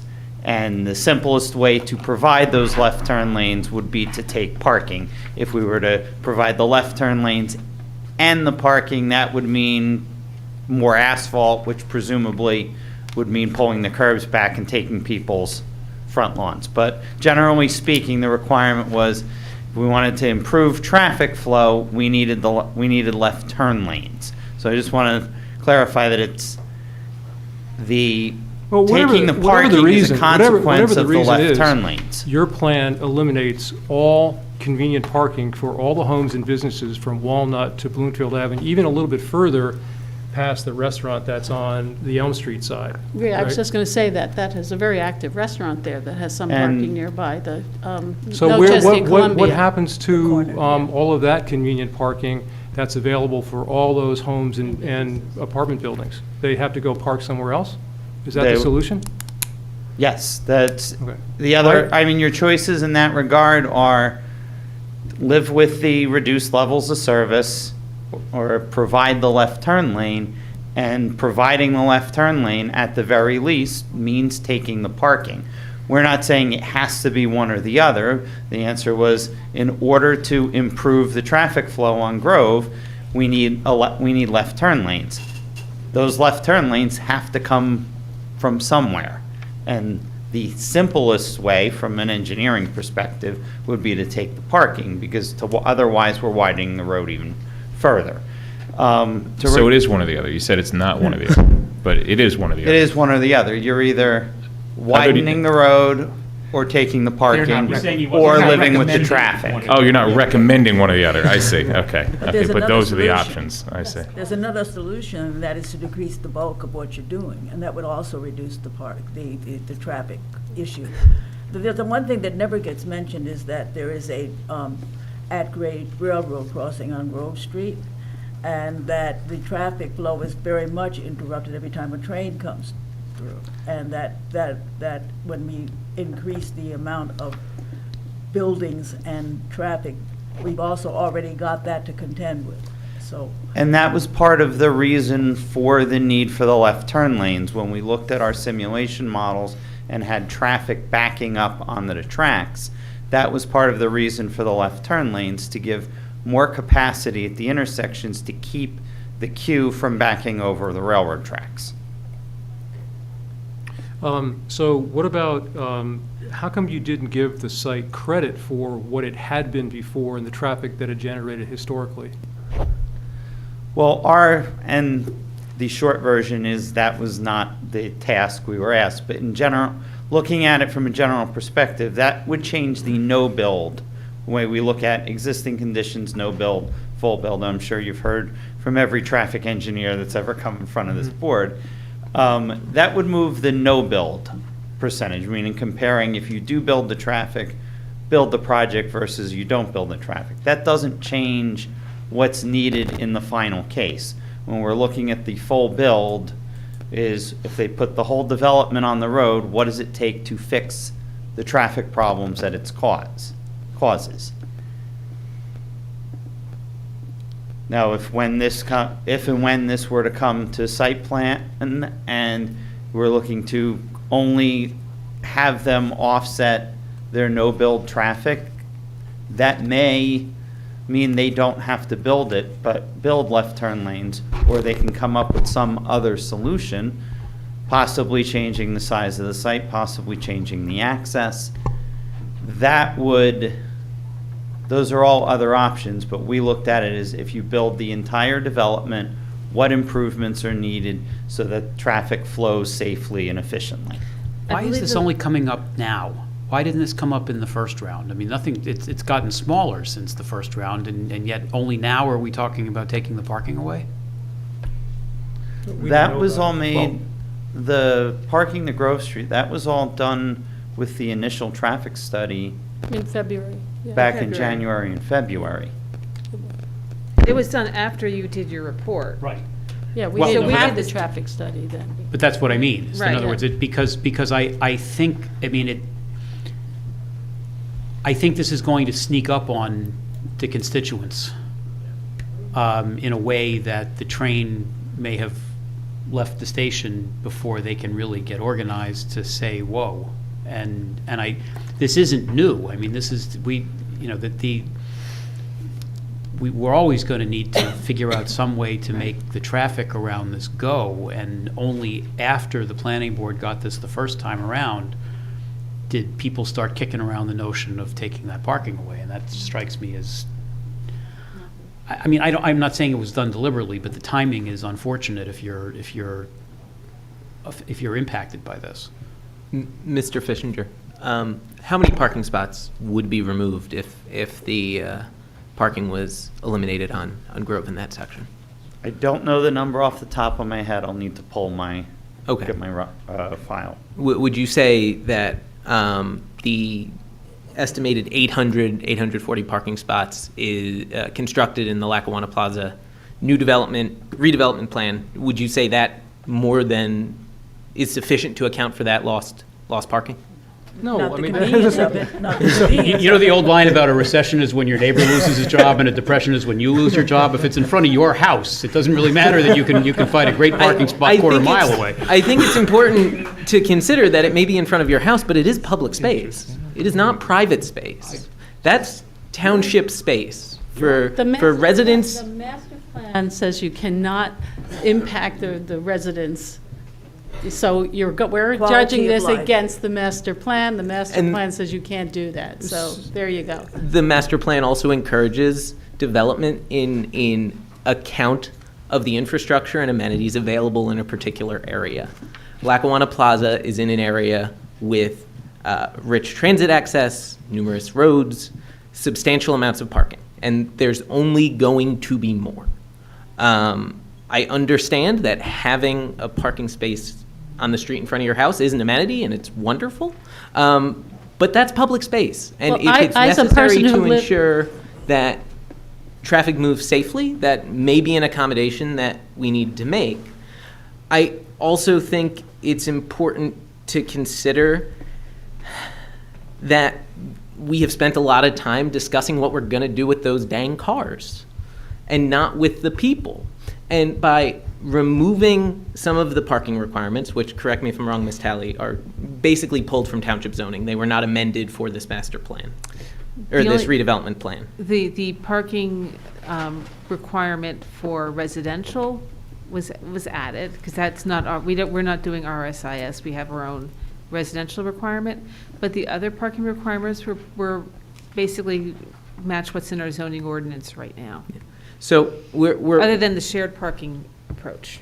which the master plan encourages, the shared parking. Yes. And so we're building a heck of a lot of parking in this structure, and that encourages folks to drive and bring cars because we make it nice and easy. It makes these buildings taller because cars take up a lot more space than people. It makes them more massive. It increases traffic through this area. It seems that a lot of the concerns go back to parking and the space we're setting aside for cars, but we're only talking about removing the space we've built for people. We're removing 75 apartments from this redevelopment plan, which is meaning 75 families aren't going to be living here in Montclair. And that's somewhat sad for me.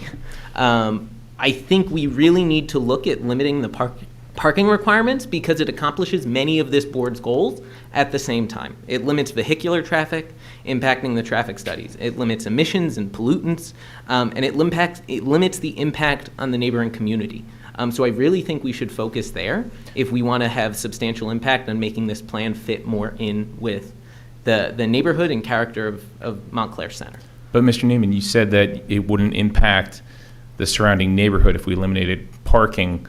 we could drastically impact the surrounding neighborhood if people need to park in those neighborhoods, because this particular development can't handle the parking requirement, the car requirement.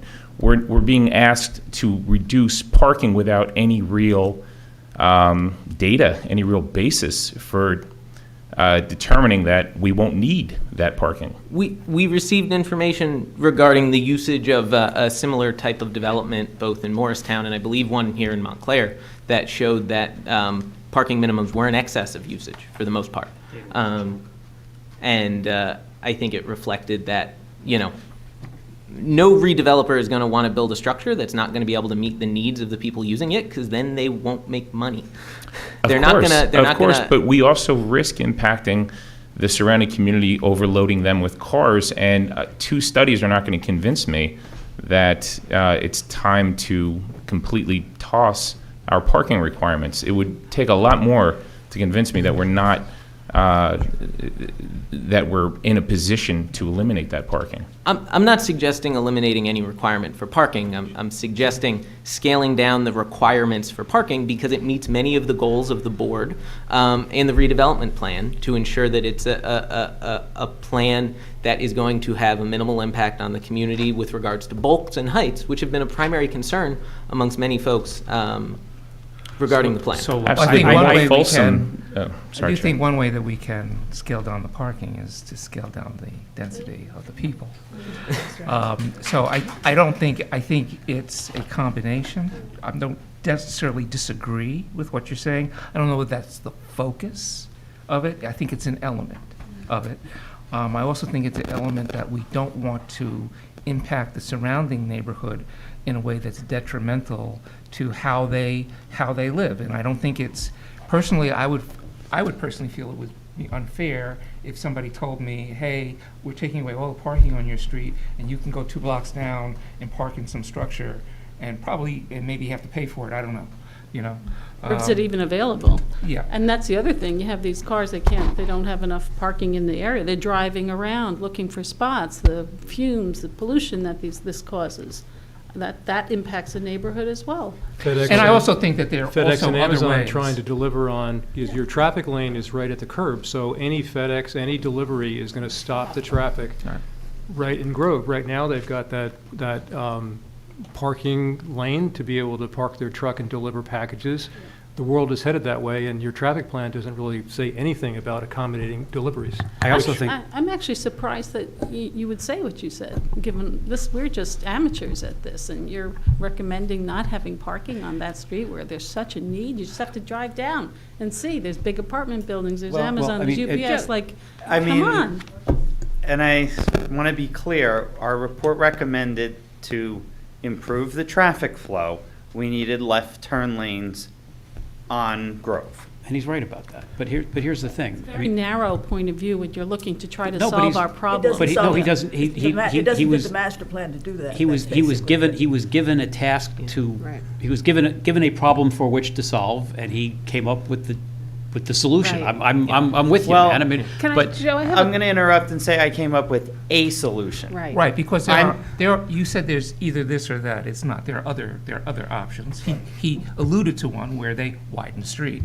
Actually, know, let me, but- because I know what the redevelopment plan says is not that we have to go with the option, that you showed in the traffic study, but that the developer will have to come up with a plan to mitigate the problems.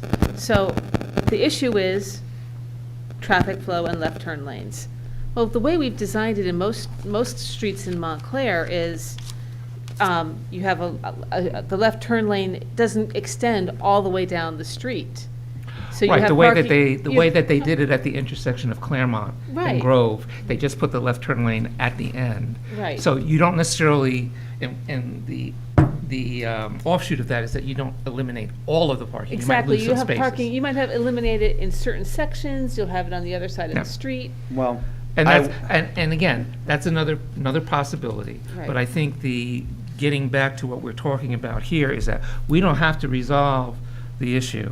We have to make a recommendation that the issue be dealt with in a manner that addresses the traffic and that doesn't negatively impact the surrounding neighborhood and such, and I think, you've illustrated that there's two ways to do it. Those aren't the only two ways to do it. It's definitely something, though, that has to be dealt with. And if they scale back, that is another way of potentially dealing with it. Don't know how much they would have to scale back for it to impact the traffic enough to mitigate the flow, because God knows the traffic on Grove Street at certain times during the day, around rush hour is horrendous, from between Walnut and Bloomfield Avenue, but that's existing conditions today without any added occupancy. But just to Mr. Neiman's point, I mean, look, if this thing moves forward in any form, even close to what we're talking about, we're going to be back here because they're not building 840 parking spaces. They're just not. They just can't do it. So, we'll be dealing with all of your points. I have no doubt we're going to have very interesting discussions, but that's different from what is all of a sudden happening that's going to sneak up on businesses and people, because although I don't disagree with you that we're talking about public space, we're also talking about people's property values, we're talking about people's businesses, and quality of life, and all of the above, and I just think it's incumbent on us to call out in our recommendations that this has arisen since, because we are going to start with the last report. This is a new one, and I think we need to kind of bold-face it and say, yikes, and say that this is certainly not consistent with the master plan, the idea of impacting the neighborhood in this way. Again, with all respect to the fact that if you do it, you're going to have to solve for the problem, but as our chair said, there's another solution to that too, which is don't need the addition because you don't build as much.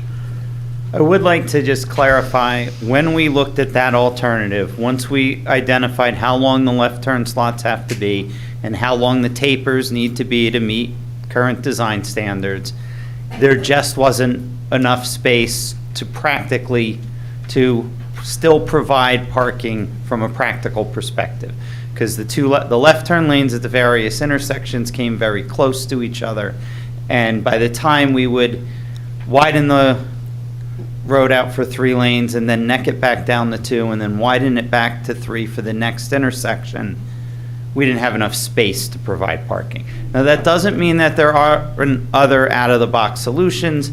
The whole point of this was to raise the issue so that you knew Grove's a problem. It's not a surprise.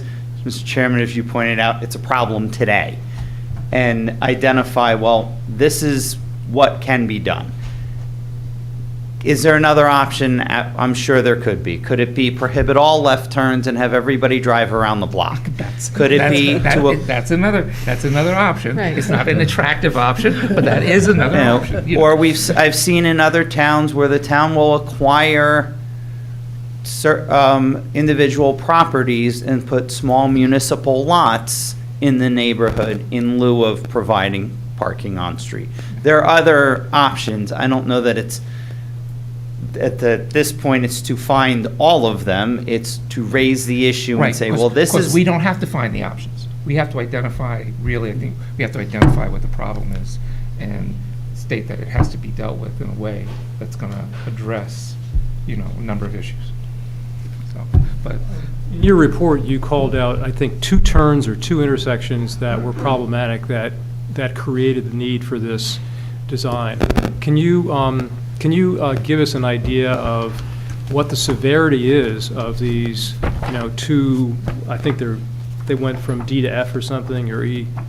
Yeah, those were Grove at Glenridge and Claremont, and so the left turn from Grove onto Glenridge. At Grove and Glenridge, it was southbound, westbound, and northbound. So pretty much all 4 approaches to the intersection. Because even if we did 3 of the 4, we'd how- need to shadow the 4th one, so. Okay, so all of those movements, the straight left and right turns from all 4 directions degraded? Yes, or at least 3 of the 4 directions. Just let me make sure I have the right information in front of me.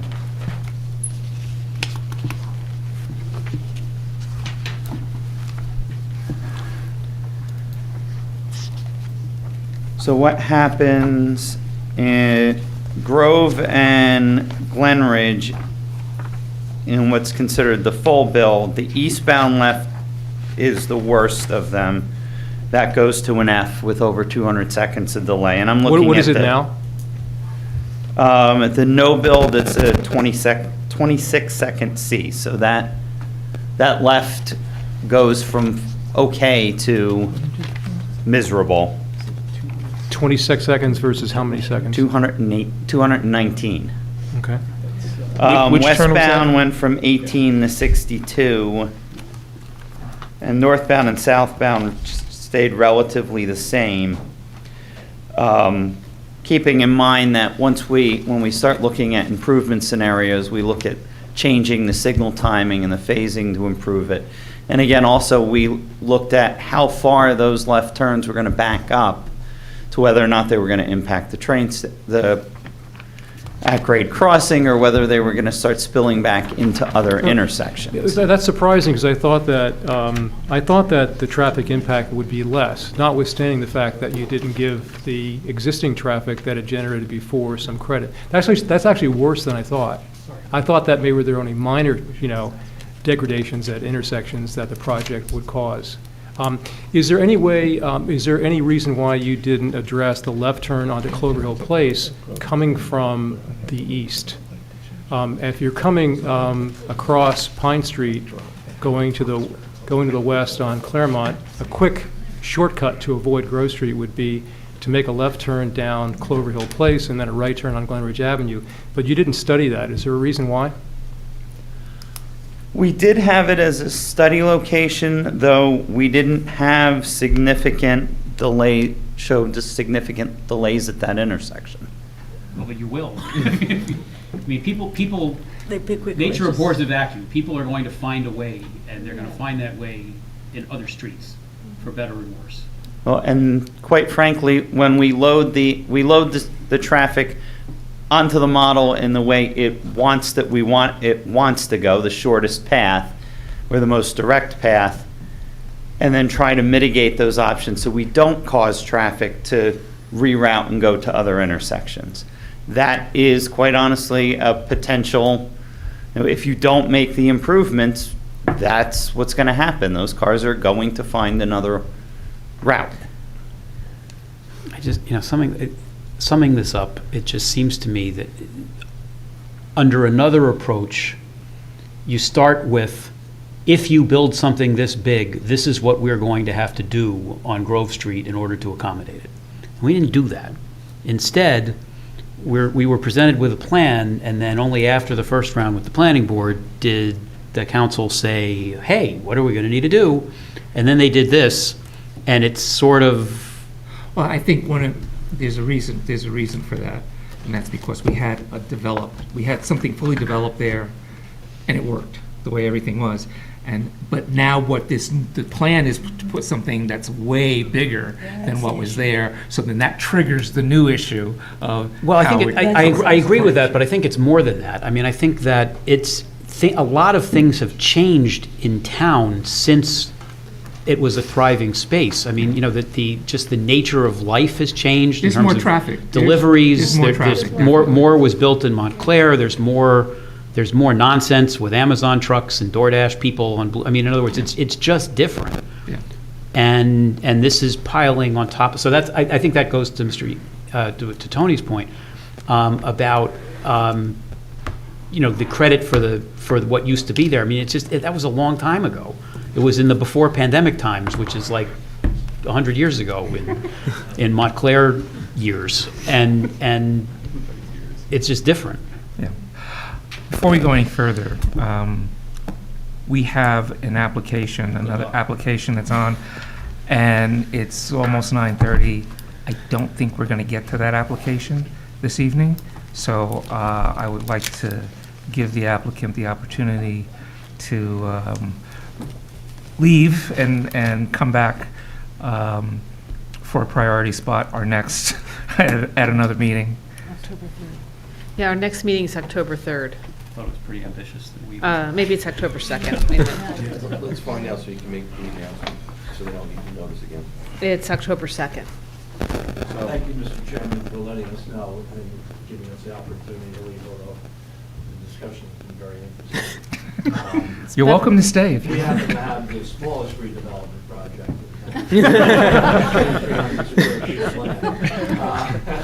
I have a problem with the October 3rd date. What's the meeting after that, Dennis? October 30th.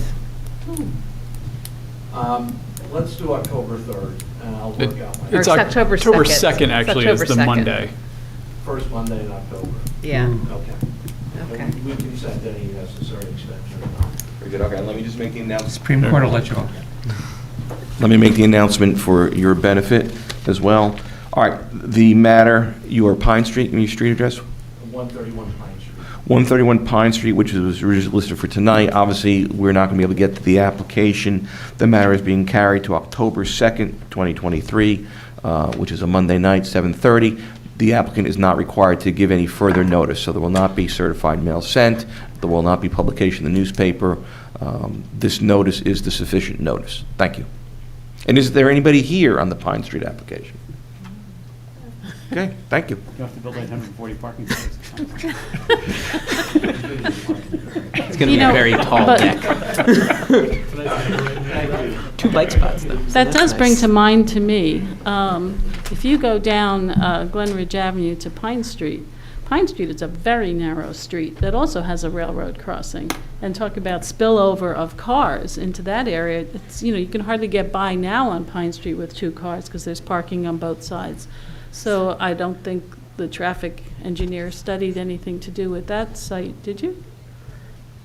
You have a small Pine Street, you have a railroad crossing, then you have another little street, then you have Claremont Avenue, and it's just, Well, you're talking in terms of the alternative routes. Right. I'm talking that- alternative that routes, people- yes, What yeah. the nearest streets Sure, look like, yeah, yeah. yeah, yeah. And none of the nearest streets are equipped to have attractive to, right, for no. increased traffic. Right.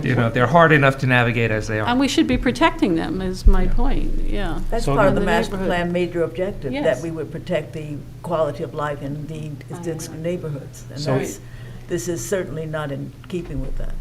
It being September 18th, what are we going to do? What's our goal, and how are we going to get there in the next 10 days? Well, I thought that the report that was given was very good, and I was very much in keeping with the conclusions that were, I think you did an excellent job, so I compliment the work of the group that did it. And I think we can go with a lot of that. There was one question, or not just one, but one of the questions that I don't quite have an answer to, and that is the access to the supermarket, because we have all said for some time that it's one of the centerpieces of what we're doing here, to provide a supermarket that has the support enough to, that it should survive for a long, long time. And I'm wondering about one of the issues being that we talk about shared parking, and we talk about it in terms of, residents leaving and that freeing up individual spaces. We've already said that those studies are somewhat obsolete, given that COVID has changed working patterns of people. But also, I'm wondering about just the uniqueness of a supermarket that requires carrels for shopping carts and people who want to carry, who are looking for an access to a supermarket which is, everybody's using those carts and where they're going to be kept, and that individual parking spaces, one here, one there. I don't know how that accommodates that kind of operation, and I was wondering if Mr. Giosa had any comment that would help me at least to understand how that shared parking concept of one space here and there because a tenant left and there's one space and another space there, how that accommodates people who are going to a supermarket where there's generally an area where they have the carts kept and they can be put back to, and how does that parking lot therefore accommodate that kind of operation? That's an excellent. State your name and spell your name for the record. Gerard Giosa, Level G Associates. I'm the parking consultant for the board. Well, I really haven't had any plans to dissect in terms of how that would actually work. There is precedent down the road in Bloomfield. There's a parking garage with cart corrals and a supermarket that it serves. So we do know that it can operate in practice. Is it ideal? It's not, because some garages have ramps and slopes, and do you really want folks with shopping carts on a ramped structure? So that's the type of things that we will be looking at when plans are ultimately developed. But yes, you're 100% correct. That is a concern. Carol, I'll tell you how that's going to operate real quick. Just because, again, I used to work for a supermarket chain, and we had stores in Manhattan that had internal parking, parking on the roof, parking underneath, you know, the experience that we had with the Pathmark here in Montclair, you'll be able to contain a number of the carts on the premises. People will find a way to take them off the premises. And that's just the reality of the situation. Unless you chain them to the ground and you have a chain that doesn't go beyond the property values, if people want to take the cart off the premises, they will find a way to do it. The only thing that the operator can really do is kind of slow them down and discourage them with the mechanisms that lock the wheel and stuff like that. But there's ways to get around them, you know. And even when we were operating the store in Montclair, the store had a regular cart retrieval operation that went on, where a van went around town to pick up the carts because the town would fine us consistently a lot of money and we also, the supermarket vendors also want to do that because people take those carts and they resell them, they repurpose them, and they're expensive. so it's a source of loss for the company. But that's how it's going to operate. That's certainly one of the issues you've pointed out very well, but I'm also wondering about the fact that is the Bloomfield or the other places, are these dedicated spaces just for people who are using carts? So what I'm thinking about is the random space. I've had to park on the third level of the deck in one parking space. But when I leave the supermarket, I've got to get up to that level and I've still got my cart. Is there a place to leave the cart up there? Is it going to be in the parking lot up there? No, they'll have cart corrals. They'll have park corrals up there. Throughout all the... Throughout all the spaces at regular intervals. Will people use them? Some of the time. No. You know, that's as good as it gets. I mean, you see any supermarket, even with the surface parking, that's how it's going to be regardless of the configuration. Okay. Look, I'm going to say this one more time at the risk of being a broken record, and then I promise I'll let it go. But I mean, so the council and we have said that there needs to be a supermarket at this site. Okay, so that's been in the master plan. It's going to happen. The developer has found, he says, I don't know how much I believe it, but has, you know, I have a tenant. We're going to have a supermarket. That tenant has a vested interest in making the thing work. And the developer has a vested interest in making the thing work because there's no approval for it to be anything other than a supermarket. And if it doesn't work, he's going to have a vacant spot with nobody paying rent until it can be a supermarket again. Can I just say, But he let might... me I'll be done real fast. Everything we do beyond saying there's got to be a supermarket there is us sticking our noses into something that we don't know about and risks doing exactly what Ms. Willis, none of us want to see happen, which is we put one more condition on them So I think, just to Mr. Giosa's point, I don't know how they're going to do it either, but I'm not in the supermarket business, and they're going to have to come back with some kind of an explanation, and that's when we ought to get into this. But beyond that, I just think we ought to set the benchmarks that everybody agrees on about what the supermarket needs to have, and then we ought to just move on to the next thing, because somebody who runs one of these things is going to have to come back with a plan. End of sermon. And the town is going to address it, and he's absolutely right. One caveat to though, aren't we concerned about the means of entering the parking garage to access? Deeply, but Right. again, but they're going to have to, they got to come up with a plan that But works. doesn't that impact the neighborhood also? So yes and no. I mean, all of this impacts the neighborhoods. And I'm not trying to undercut any of that. Exactly, right. But Yeah. the point is that in that there is going to be a supermarket, because no supermarket, no nothing. Let them come back and tell us. I mean, I think that to Ms. Logwood's point, we ought to reiterate what we said the last time, which is we think it makes more sense over there and not over here.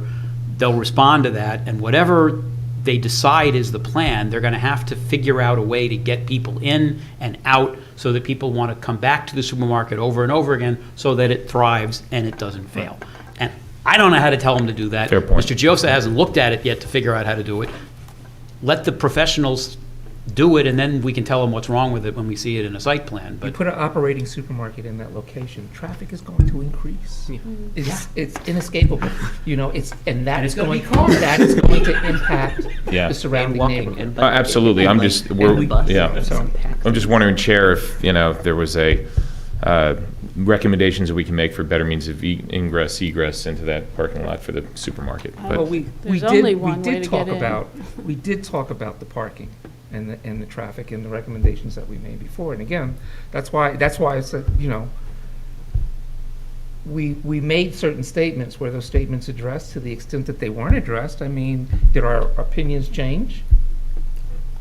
So, and with the things that were done that they did do, credit where credit is due, but on the major issues, some issues are more important than the other. Yes, it's nice to have the passageway from Lackawanna through, the HPC appreciates the passageway through. That's really Plaza. nice. Thank you, Chair. But compare that with a, big hulking building is a different, Fair point, fair So- point. Well, I think there's also, I don't know if it's us to be looking at this, but we have to look at the trade-off. What are we getting as a community versus what the developer is getting? And if you look at the tall buildings that he's getting, the rentable space, versus what are we getting? A bike lane, it's just a painted little bike lane. What does that cost him? It goes nowhere. To me, that's I'll say it, sorry, it's pretty useless, because it doesn't have any. Eventually, that, which is years away. It'll be worn out and need to be repainted by that point, So to me, that is a nothing. You have your main, main plaza there, which has this big horseshoe driveway through it. You have parking on the side. It has to be a loading area for Building C. How is that public space? So you have that. Then you have the Station Plaza, which is going to be below ground, right? It'll be below grade because It'll it's be where the below- dome is. I think the surface of that, Grove Street is not changing elevation, right? So that's about 10 feet. It's going to be below Grove Street. Yeah, and it's got three sides, it's going to be big, tall buildings. It's going to look like a racquetball court, if you ask me. It's not open space that's pleasurable and beautiful. I know, let me just finish. You have a developer will most likely ask for a pilot project. We don't know this, but I'd imagine it's in your economic impact study. The developer wants a pilot. That really benefits the developer. It doesn't benefit, it benefits the town, but there's arguments that it's really beneficial more so for the developer. Yes, we have affordable housing, but the whole neighborhood will be gentrified. So the rents in the surrounding areas we expect will go up. So that's off, so any affordable housing you have in this project, granted it'll be new, that's nice, but the rents around the surrounding area will and have already started going up with the other developments. Anyway, I'm just saying, I don't think what we're getting in this project is enough to allow these heights that this developer wants, which don't go with the master plan. I appreciate Yeah. Ms. Lockman's opinions, and I respectfully disagree on a whole host of fronts. With regards to ensuring that the community remains a place that anyone can call home, if we don't build apartments at Lackawanna Plaza, people are still going to come to Montclair. Montclair is a desirable place to be. It is a place people want to call home. Yeah. And so if we don't build 300 apartments, those folks are not suddenly going to go rent an apartment in Bloomfield or East Orange or Verona. Well, I would disagree. Yes, they are. Yes, They're going to rent in the 3rd Ward and the 4th Ward and pre-war buildings and multifamily homes. They still want to be in Montclair. And if they have the means to pay market rent at a new construction apartment in Montclair, they certainly have the means to pay market rent in other parts of Montclair. And so not building those apartments does not prevent those people from coming to Montclair. It just means that they're going to rent apartments that would have otherwise been available to folks who don't make as much money, to working class folks who work at the restaurants, who ride on the bike lanes that keep them safe from the cars that are on our streets. I ride my bike home from this, and everyone has heard this, looking like Buzz Lightyear so I don't get hit by a car. So a bike lane is very valuable to folks who do not have the means of driving a car to work, but who need to travel far distances because they have not built enough housing in the places where they work, like Bloomfield Avenue, where we have a thriving commercial district with service workers who cannot afford to live here. And not building apartments for those who have means does not mean that they suddenly can move in, because Lackawanna Plaza will still have no housing. There are many benefits to this plan, including a supermarket, dozens of units of affordable housing, numerous infrastructure improvements, whether that's stormwater mitigation or improvements to the site itself. We also will no longer have a rat-infested abandoned building in the center of our downtown, and that's of immeasurable value to ensuring that Bloomfield Avenue and the Montclair Center remains a vibrant place that people want to come to and live in. I don't think that's the binary. If you don't build this, we're not going to build anything. I think that's a false statement. Something will get built here. People do want something to be built there, right? It's just the concern is that it's going to eliminate all the parking in the surrounding neighborhoods and things like that, right? So that's what we're discussing here. We're not discussing, all in or all out. And frankly, the historic waiting room has a thriving restaurant there. I don't think they want to hear that it's rat infested, because it's not. It's a great restaurant. So agreed. So I think we're trying to, again, I say this a lot, we're trying to balance interests. That's what we're trying to do here. We're not trying to say all in, all out. I certainly understand that, and I feel, as I think I've made clear, that the interests, and I think the master plan align with redeveloping the site, largely as described in the plan.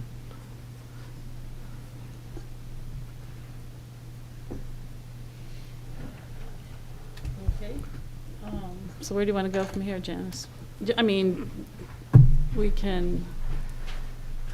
Let me make one suggestion before you, I guess, begin making your points. I just want to read what the statute actually provides, and you guys all seem to have known it. I heard what you said, and you're almost quoting it verbatim, but just really, I know we're being broadcast as well, so I think everybody should know, the public should know what your standard is. Okay, so prior to the adoption of a redevelopment plan or revision or amendment thereto, the planning board shall transmit to the governing body within 45 days after referral a report containing its recommendation concerning the redevelopment plan. This report shall include an identification of any provisions in the proposed redevelopment plan which are inconsistent with the master plan, and recommendations concerning these inconsistencies and any other matters as the board deems appropriate. Okay, so you have wide latitude in what you want to put in here. It doesn't particularly say the way you would have a resolution where it's going to be a majority of you. You can do it in your different. You can all express your different opinions. You should vote on it at the end of the day to say that this is our document. But I can tell from what I've heard from some folks is that you have difference of opinion. But that's fine too. You're not reaching an ultimate conclusion like the matter before this evening, where you're like, listen, we need to have a 29-foot road or what. So you can have a divergence of opinions here, but you can still reach the same conclusion. All right? So with that, I turn it over to you guys. So what do you guys think about going through our previous resolution. Is that- Um, Does that mean looking at what I wrote up, because that was basically the, what we had put forth in our first go-round, and the response of your team, and then I had some responses to your team's responses, and is that a good way to go about it? I don't know. Seems like a logical way. Does anybody have a better idea? I was just gonna say, I could use a 5-minute break before we start that process. A better idea? Yeah. Okay, so we'll take a 5-minute break, chew on it, and if you come up with something else, then we can discuss it when we reconvene. Right?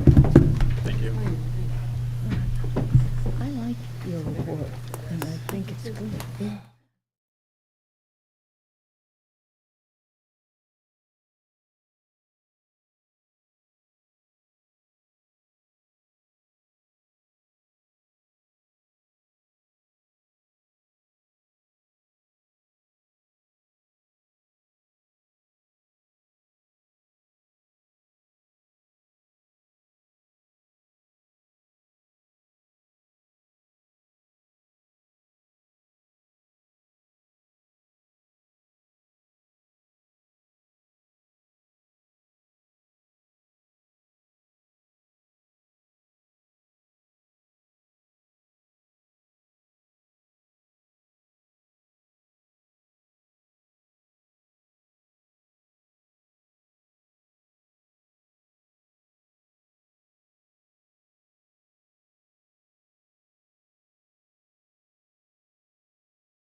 the reductions. We appreciate.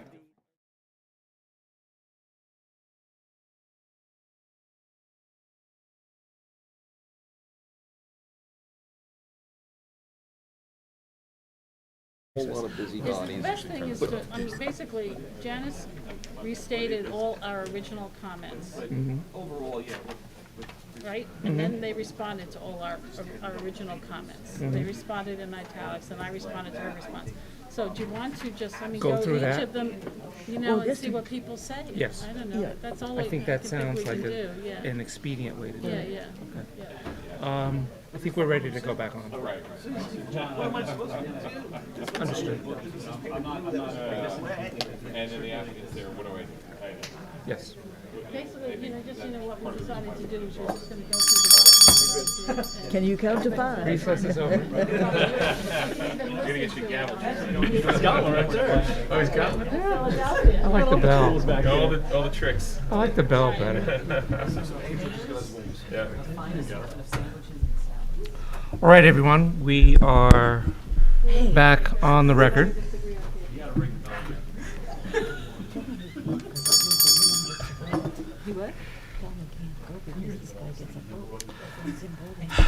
So, Mr. Jacobson has to leave us, but I think where we left off was trying to determine whether we had a better idea, whether than going through our previous resolution.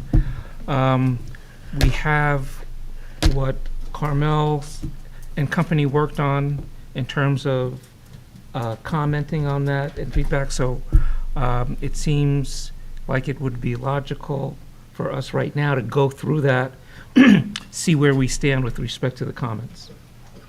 And then will we take a vote, because Well- Jeff is leaving? Well, no, but okay, so tell me what you want me to do, because I will, I mean,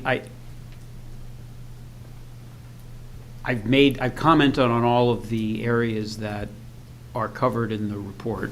I've said generally that I think that and Ms. Lockman and I don't think disagree, that some of the comments that are in the draft report are not really safe for, Editorial, yeah. are editorial and are not going to make it in that form. But I think that the gist of the comments I've expressed some opinions about, but in general I agree with. And then what's going to happen is, I don't envision the board taking a vote with which I disagree, and if there are little wordsmithing things, it'll be circulated and I can address them. And if I do have a vehement disagreement, too bad for me. I had to leave. I missed my chance. So I think that's okay. Just, don't let Mr. Neiman run wild with. Because, without me to counterbalance, the people who need people are the loveliest people in the world. But is that all right? I mean, I don't know what else to do. I've got a long drive ahead of me. But No, but I think that your comments, track several. yeah, Right. I'm not an outlier, and so I think we're all good. Okay. And if I wake up and find that everything's turned into a bike lane, I'll know what happened, and I'll never leave again. There's just a cycle track all around the plaza, nothing else. All right. Good luck, keep watching. All right, well, Janice, do you want to lead? Do you want to lead? Okay, so, sorry. You all have the document that, I basically worked on and presented to our subcommittee, and we decided it's probably best to look at this document with the full planning board. So essentially what this document is, that the planning board, when we first looked at this, I guess it was October, was it? We had all our points and we produced a report, and our comments are included in this with Janice's team responding to our recommendations. So if you look at this, it's Janice's August 16th memo. Her team's responses are in italics, and then I commented on her responses, which is in red. So I think what we've decided to do is that we're going to go through each of the points that were made in our prior report to council and see if we agree or disagree with them, or if we have anything else we want to say. In the interest of time, that seems to be the best way to approach this, because we could talk about this forever. So, I hope you all have this document, right? And so the first point was the heights, the current zoning heights. I don't want to read everything, but I had said that we disagree about, we disagree about what you wrote here about what the zone was, I think, is the first thing. And my point was that if you look at Glen Ridge Avenue, I'm looking at the Glen Ridge Avenue, point A. If you look at Glen Ridge Avenue, we'll call it north and south, they seem to be all in the C3 zone. And the Lackawanna Plaza itself is in the C2. And I looked at the master plan, and it shows on those pages that are listed, the frontage on both the north and south side of Glen Ridge Avenue is classified as C3, which is a maximum height of 37 feet. And the zoning map also notes that it's 37 feet. So that's why I was saying that this is not in keeping with what the master plan indicates for this street. I don't know. And I think just where the disconnect in my mind is that Lackawanna Plaza itself is in that C2. But Yes, you're it right is. about I have everything. no right. But that's what I think is when I just read the words Yes, very yeah, specifically, I yes, think yeah. that's the disconnect. Yeah, yeah. But I don't disagree with either point. either of us. Yeah, I was like, I think Yeah. you're actually both correct. Yeah. And if I remember correctly, there was a point we discussed possibly split zoning Lackawanna Plaza and decided against it. Mhm. So, I mean, how do people feel about this recommendation, not a recommendation, but observation that we don't think this aligns with the master plan, because both the master plan and the zoning say it should be 37 feet. And we have two much larger buildings that they're proposed. I have an easy answer. What? Because your response confused me. Ah. If you go into your first comment in red, which is "we disagree," Yeah. I would strike the "we disagree," because my comment was really just saying that the redevelopment plan is in the C2 zone. Okay. That's a fact. All right, So let's yes, get rid yes. of that. Mhm. I think then you should follow with, your point is that the properties around Yes. Yeah. That's what I was saying. around the subject property Yeah, are in the all much lower, C3 zone. yes. So that's probably A better way to a better say way it. to do it. Mm-hmm, yep. But with our But- first comment, Yeah. that it should go to 47 feet, it's at 67 now, right? I mean, it was 77, it dropped 10 feet. Right. Now it meets what's in the zoning ordinance, but not in the master plan. Oh, okay, for C1 or something? Well, I'm sorry, the master plan says that Lackawanna Plaza redevelopment is in the C2, which is a maximum of 4 stories, 47 feet. Right. Yeah, that's a fact, yeah, it's not 67. Well, I think what Ms. Talley was saying was that the zoning ordinance says it's C1, but the master plan says it's C2. Yeah. And so, That's the confusion. Correct. yeah, so the master plan has one thing, the zoning ordinance has another. So it meets the zoning requirement But of not- 67, but not the master plan suggestion of 47. But Correct. we're looking But at the we're- master plan. That's right. Our job is to see how much, Right. to what extent it conforms to the master plan. Yeah, and It seems to be an error. Not an error, it's just we never changed the zoning to Inconsistent. conform to the Yeah. master plan. It's yeah. not an error. I think it was an intentional decision on both parts. Council did not want to make that change. Right. Okay. And the master plan also says that we can go outside the standard zoning when we feel it's appropriate, and amenities have been Yes. given to the town that Yeah. make up for, I agree. for lack of a better term. Yes. I mean, I would think a very simple statement that the properties surrounding the Lackawanna Plaza redevelopment area along Glen Ridge Avenue are shown in the master plan, are in the C3s. You know, Well, how about our original resolution, my connections went, I think they turned off the Wi-Fi in the building. You So I only had get an hour of So I it. had to reconnect. Yeah. So I lost everything that I had up. Oh, dear. But that's, I have to reopen everything. But the point I'm making is that our original resolution said made certain statements about what it should go. And it's like, yes, they've reduced the heights on the building, but have they reduced them enough? Right, You know, and I don't think they have. right. I don't think they have. So I think that's what we should be saying, that our recommendation was that, we've said this, we don't think that what they've done is enough. And we're just talking about Glenridge Avenue at And this point. it's still, because it still presents a burden to the surrounding And I properties. think the point is because you don't think it's enough, and and it's still not consistent with the master plan. Exactly. That's what I think is Exactly. important to say. Yes. That's what I'm hearing your position is. Yes. Okay.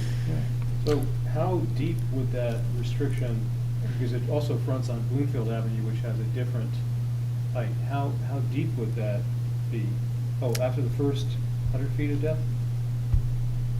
Is that what- I think at this point, you just want to say it's inconsistent, it's. I agree. What I'm hearing. They need to Yeah, increase. the The 100 reduction feet was, is I not think, our enough. suggestion in the last report, rather than anything zoning-based. Or master plan based. Yeah. Okay, I think I got that one. So we'll just use the original thing we said. Yeah, we're I just guess- reconfirming our original point A on Glenridge Avenue. And perhaps a good question, who ultimately is going to put this document together?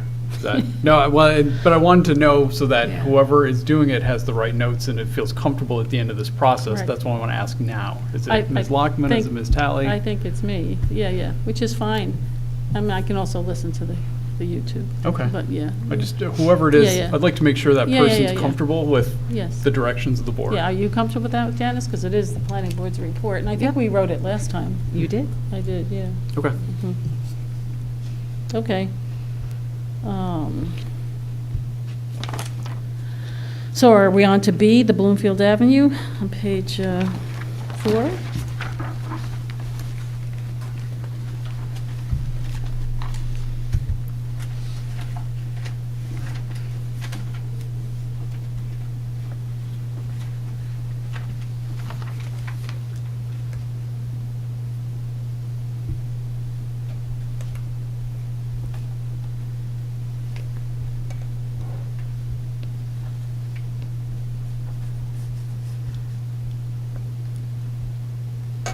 So basically, we're saying on Bloomfield Avenue, it can be 67 feet. That's what, And you've reduced it from 75 feet to 60 feet. So that's good.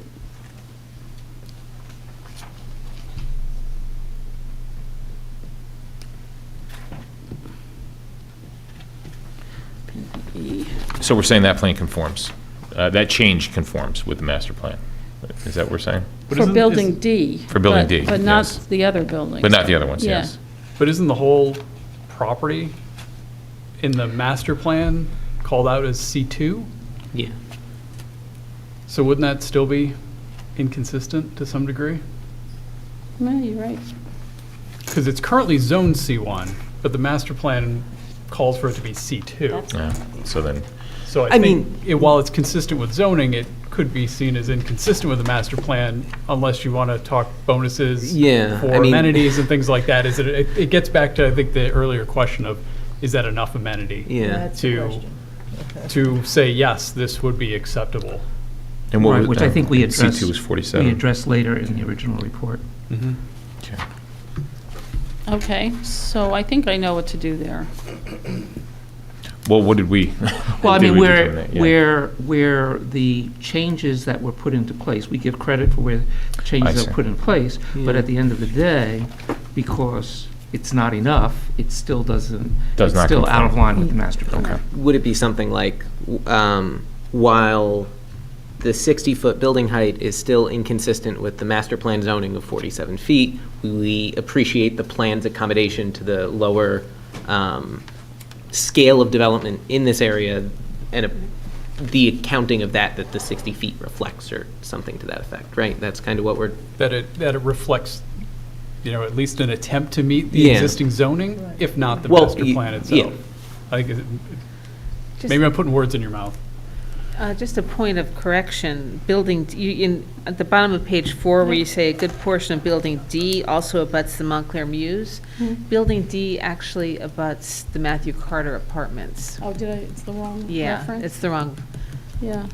Are you sure, Janice? Because I thought D went also down and touched the Mews and the both, if actually. it did, it's really near. It's hard to It's say. closer to the Matthew Carter Apartments, and Yeah. it kind of ends where the parking lot is for the Mews. It's not where any of the buildings are for the Yeah. Mews.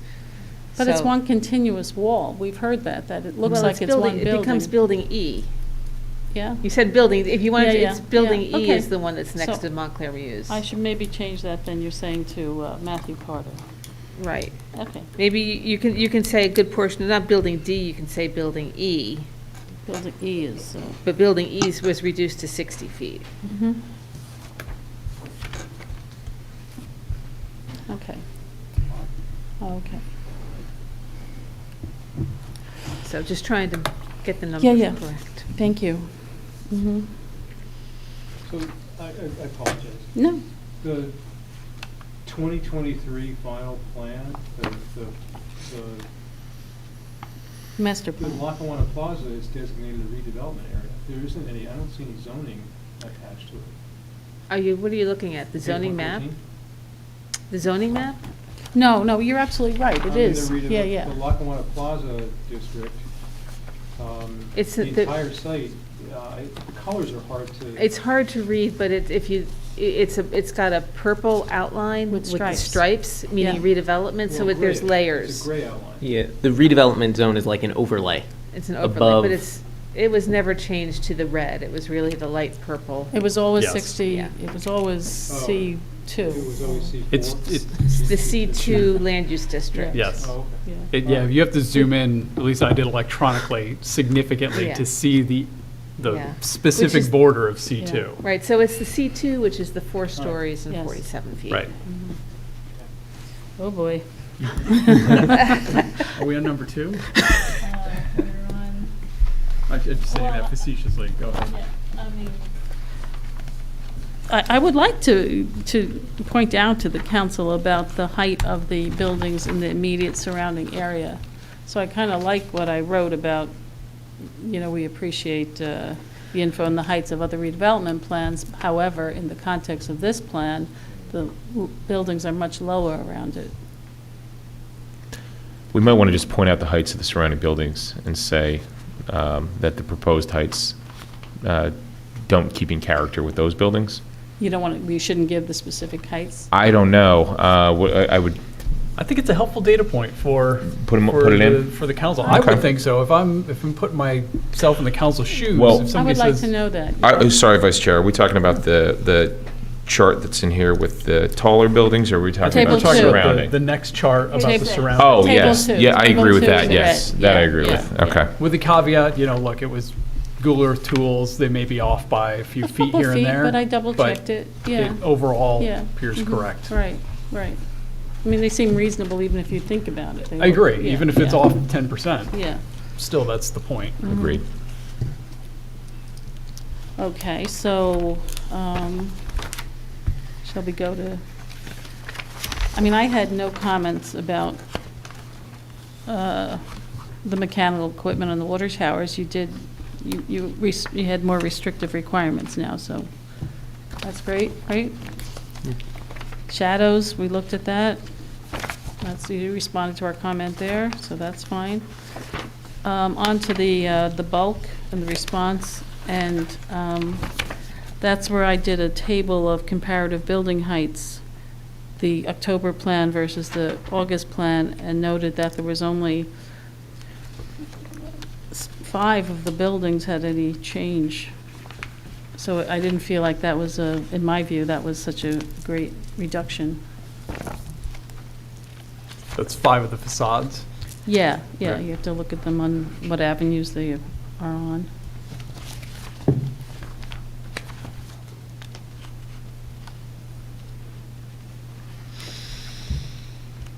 I think we need to add a little more commentary as to what we're trying to say with this, because it's a lot of information just kind of thrown out there. Yeah. And so detailing why this is included and helpful to explaining the board's feelings on its compliance with the master plan, would make a little more sense, because as given, it's a little just a lot of information thrown out at you. Well, maybe I should just say only 4 of the facades changed out of the 20 facades, right? Certainly more Something efficient like use that, of yeah. space. Yeah, whatever the numbers are, yeah. Yeah, maybe just condense the table down Yeah. to those specific items.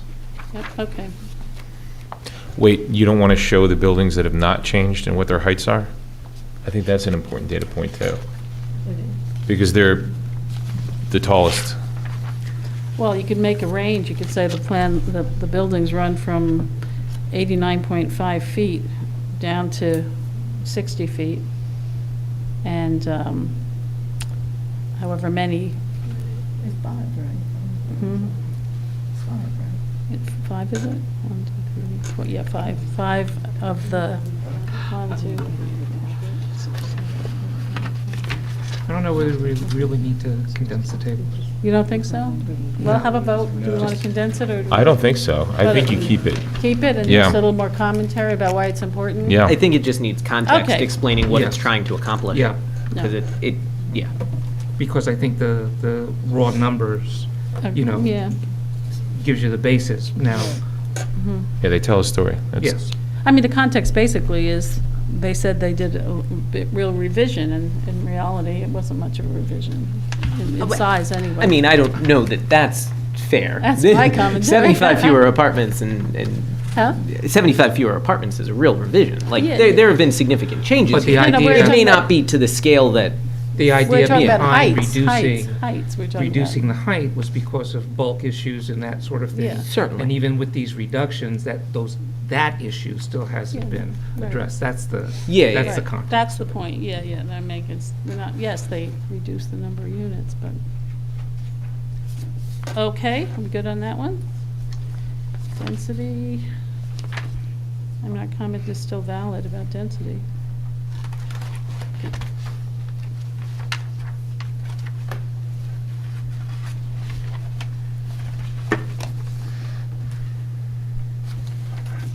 Okay. Are we still good? Moving forward, I'm on page 10, which is startling info about how many parking spots we will need. I mean, I think the 3 paragraphs that I wrote on page 12 are worthwhile putting in there as is.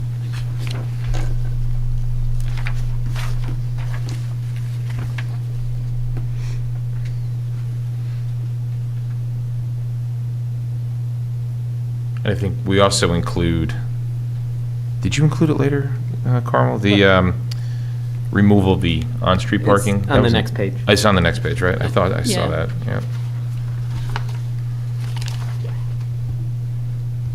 So it's Bloomfield to Walnut and Elm Street to Union. Oh, there it is. Okay. Yeah, on the next page, Yep, 13. there it is. yeah. I'd like to add to that, because I have basically 2 comments, this and the supermarket. My only comments with respect to the plan. I think that if the board would consider, I would not consider a plan that, I would not consider a plan that would affect, well, I would accept removing on-street parking from Walnut to Bloomfield Avenue and then crossing over Elm to Union Street to be a solution that the town should accept to make this work, period. That whatever works should keep Grove the way it is, not just make the comment that it's just a detriment. I'd say just don't do it. Oh, okay. I got you. Recommendations, so you'd say something like the recommendations of Brightview Engineering Study, which includes removing on-street parking. Should be rejected. Should be rejected. That's Well, that's my opinion. And because it's too Because- much of Yeah. an impact on the neighborhood. And it's adjacent out of neighborhood. keeping with the master plan. With regard to not impacting the neighborhood. Right. As negatively impacting the neighborhood. How about that? That's supposed to be one of our Mhm. primary things, Yep. that we will not have a negative impact. Okay. Okay. Okay, fellas, keep going. Did we mention, somebody mentioned the delivery trucks also being an issue. Do we want to include a mention of that, removing the on-street parking could be clogged up by, I think you Yeah, I guess mentioned it, Tony, right? Didn't you mention that? The study didn't account for. Didn't account for that. Right. Yeah. Yep, I think- yeah, didn't account for Amazon. As we know from Yeah. Bloomfield Avenue, just Yeah. having it be a travel lane does not mean delivery trucks will not stop it. Absolutely. So I don't know that that is Absolutely. necessarily the biggest problem with removing on-street parking. But I like adding a statement about that in here. Okay.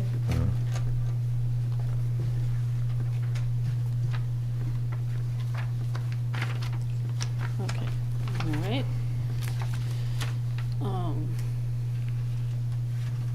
I had no comments on the housing plan. I don't know if anybody has anything to say about that.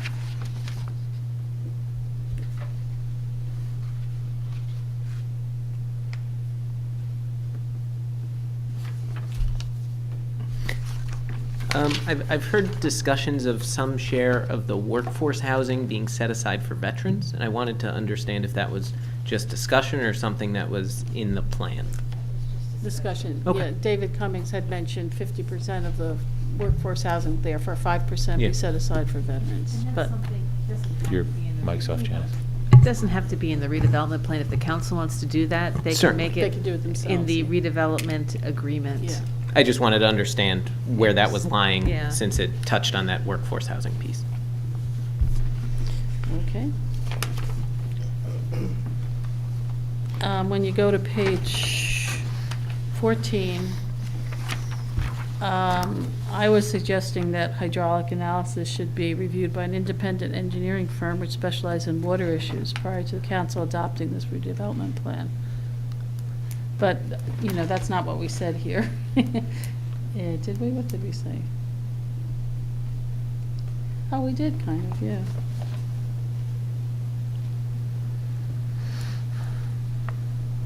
So do people think on page 14, comment A, stormwater drainage, et cetera, is still valid? I guess it's a question of, does getting that analysis done mean it suddenly is conforming to the master plan in that respect? And while I think that's an important thing to do, I'm confident it'll be done in site plan and that whole situation, and so I don't know that it's necessary to be in the report. Yeah, fair, I get that. yeah. So, take that out, okay.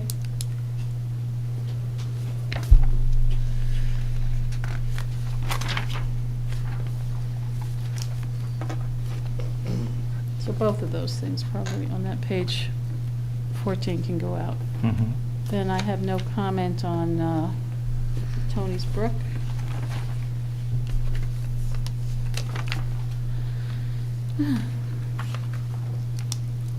That point J is the one we've been emphasizing quite a bit. Yeah, so that's, That- mhm, I think that needs prominence in it. mhm. Yeah, and this is where the benefit, disproportional benefit was addressed.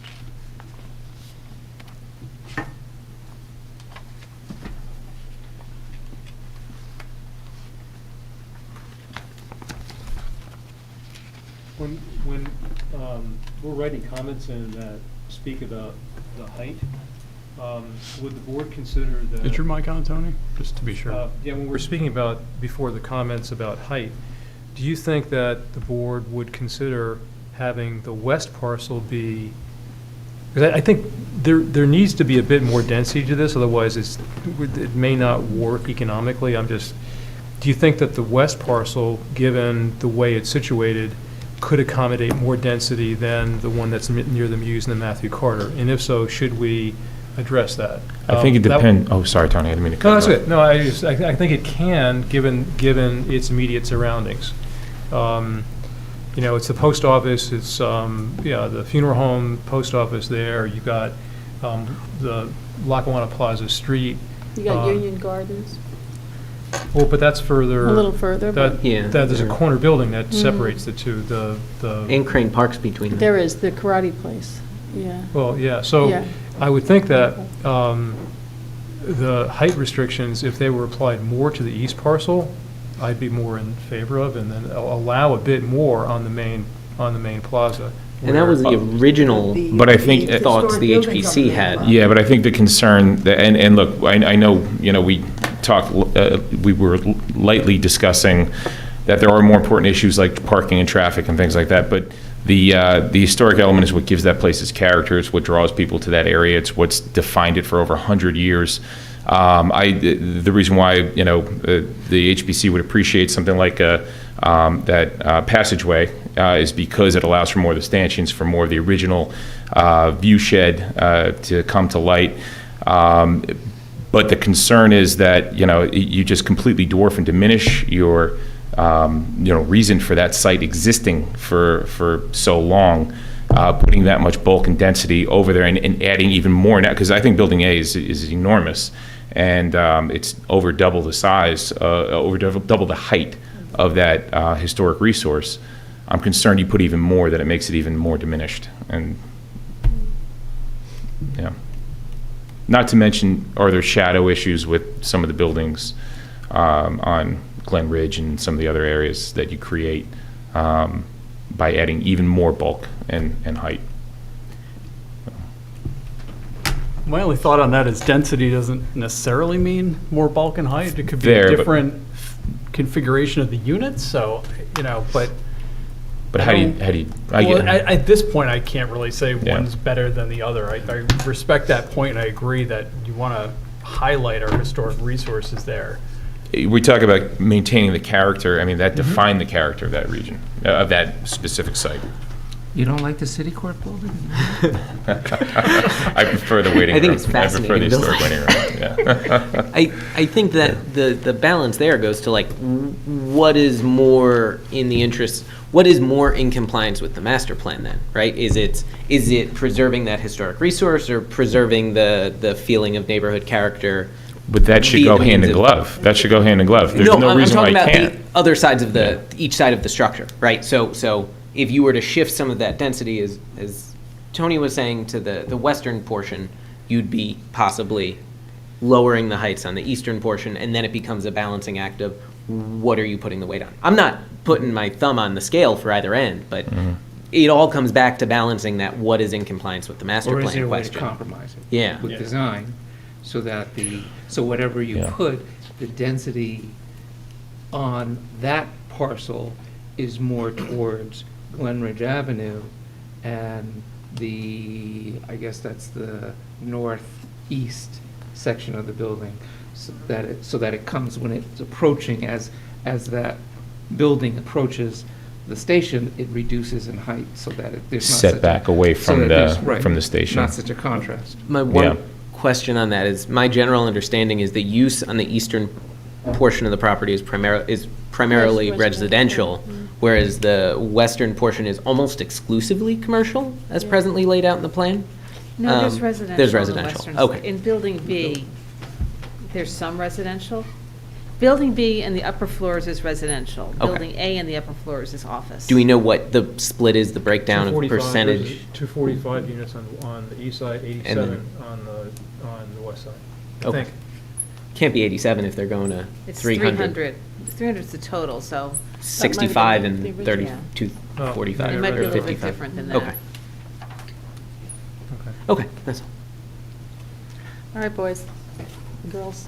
Oh, so What are we the, doing? the only operable sentence in the master plan Lackawanna Plaza District, there's 3.5 paragraphs of background, and there's one sentence, and it says, key to the plan is balancing the preservation of the historical Lackawanna train station with providing a new state-of-the-art supermarket. That's the only operable sentence in the specific section for this. It doesn't say anything about office, doesn't say anything about apartments, retail. Those are the two main things that we have to, in my opinion, that we have to address. But I think it's the rest of the section that master- specifically calls out. But I think the rest of the master plan applies. Yeah. Like, I don't disagree But with I'm what you're saying, just but talking about, well, it does, but key to the plan is balancing that with a new supermarket. Yeah, but also the historic resource, right? So if you put in too much bulk and too much density, you do diminish one of those goals, right? And that would be preserving the character and preserving the history. So that's, I think the balancing of interest has to also make sure we're protecting that, the elements that are outlined by the HPC, the waiting room, the stanchions, all that. Yeah.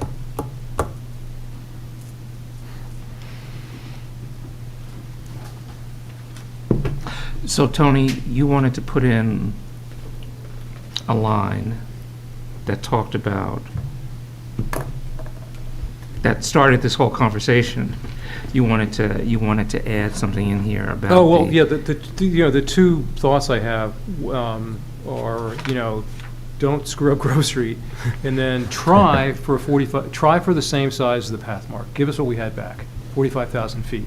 And have that be a minimum, and then when we're in site plan review, also this plan is like a site plan review. It's been somewhat frustrating because we're looking at such specificity. It's almost like we're doing a site plan review without all the testimony that we would normally have. We're not really talking about sort of general aspects of a redevelopment plan. And that's one of the things that I think that made this really complicated, because we're able to see so much as a site plan as opposed to just general comments. But I think the idea is that put 45,000 square feet in for a supermarket, and then after a site plan comes before us, understand the reasons why it can't be done, as opposed to not understanding why it can't be done now. I'm not saying that ultimately it wouldn't be accepted at a lower size, and you're giving back the neighborhood what it had before. In terms of, I'm not sure if Pathmark was a state-of-the-art, but at least it had enough size to create that. It doesn't mean that we can't change our mind later, but we can hear the reasons why it can't be done. I would, in agreement with Mr. Jacobson, kind of demur on that, if only because you're not going to get a grocer to commit. Now, you may not, whatever grocer may want to come in there may see such a condition and just not commit. And then you run into that problem. Putting too many binding restrictions on it before it's even gotten off the ground creates a lot of headache. And they may be able to come back after the fact to adjust it. That's always a possibility, but you're going to have a hard time getting someone to sign on the dotted line when their best bet is that they come to a board and beg for change. I find myself in agreement. I think probably I wouldn't want to put an exact number of what size the supermarket should be. I would just say as long as it has the various elements that we're insisting be there, the fresh food, the variety of goods and services and whatever, that, we've had one of the most successful Whole Foods is a little smaller than that. So I remember we did look at it when we went through this plan for the first time. We went through it, and the range, as long as it fits the range, I think probably let them pick exactly. As long as we get what we want out of the supermarket. I'm not sure we need to specify the exact square footage of it. Also remember, Tony, that the Pathmark had a pharmacy incorporated into it also, which supermarkets aren't doing too much of these days anymore. And that the pharmacy aisles were, I think, the first 3 aisles plus that front corner. So square footage wise, I don't know how much that was, but that was at least 10% of the store. I think those are great points. And it may not be possible to attract a 45,000 foot store, and we would hear that at site plan. Just because we have a requirement doesn't mean it can't be waived after we hear testimony. A 45,000 foot store could provide that much more problematic structured parking problems. Jack's Food Town is a small store, and it could be handled in that garage, even though you have to pay after half an hour, and Jack's Food Town is not the greatest store, but they make it work in Bloomfield. So, my feeling is try for it. If it can't be done, it can't be done. And then we would hear the reasons why it can't be done. The fact that ShopRite tried, but they said, no, it's just not going to work here. We want surface parking. We put a ShopRite on the east side. Give us a big parking lot in front of the store. We put a ShopRite there, which is probably not what the master plan calls for. We can have that comment reflected in it, that there are members of the board who felt this way. Absolutely. But at the end of the day, the size of the supermarket isn't a direct comment on the master plan. Right. So that's one of our side comments. You're right. It's not a hard line in it. You're right. Agreed. Thanks. So where are we? Did we leave off on page 16? 21, we're talking about supermarket. Forming character, J, Forming character. on, A real quick question, kind of connected to the supermarket. It talks about a public restroom being required. I just wanted to make sure, is, say, the supermarket's restroom going to meet the qualification of being that public restroom, or is this one that's got to be accessible from Station Plaza or the main plaza, or like? I think it was from the plazas. Okay, just wanted to make sure. That's the intent, Oh. yeah. This is going to be a two-section report, is it, where we have a list of the things that are, we feel not in keeping with the master plan, and then a second section for all of these kinds of.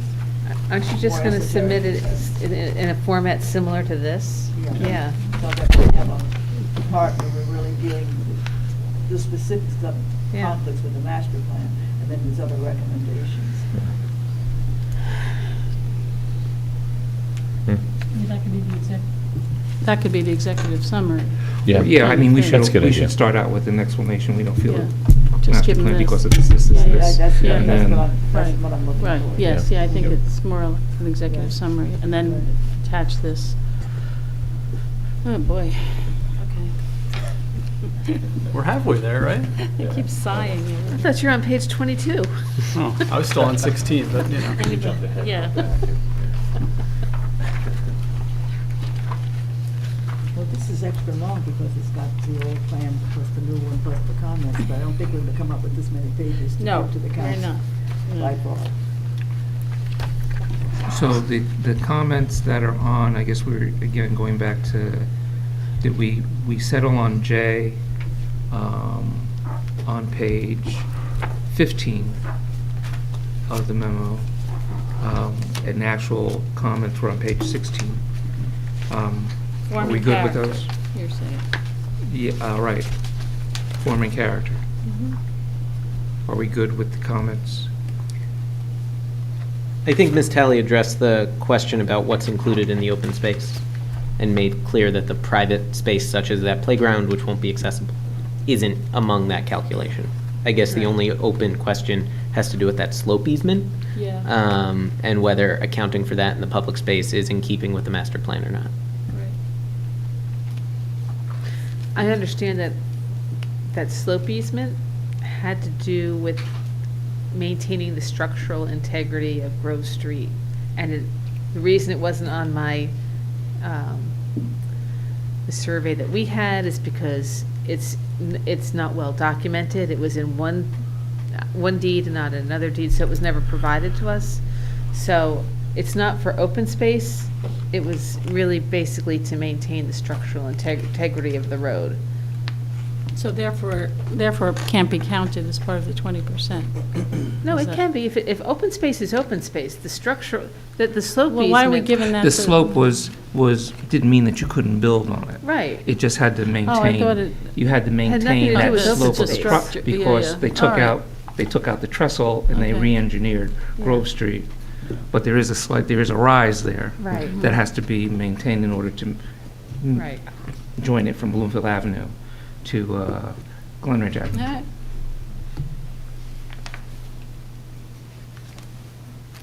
But they still have to make sure, well, didn't we have a comment in the original to make sure that the proposed open space, public use wouldn't interfere with any of the easements? It was permitted? I don't know if, I think this has verbatim what was in your original comment. Yeah, okay. Okay, I just added to it. all right, I might be confusing this with another section.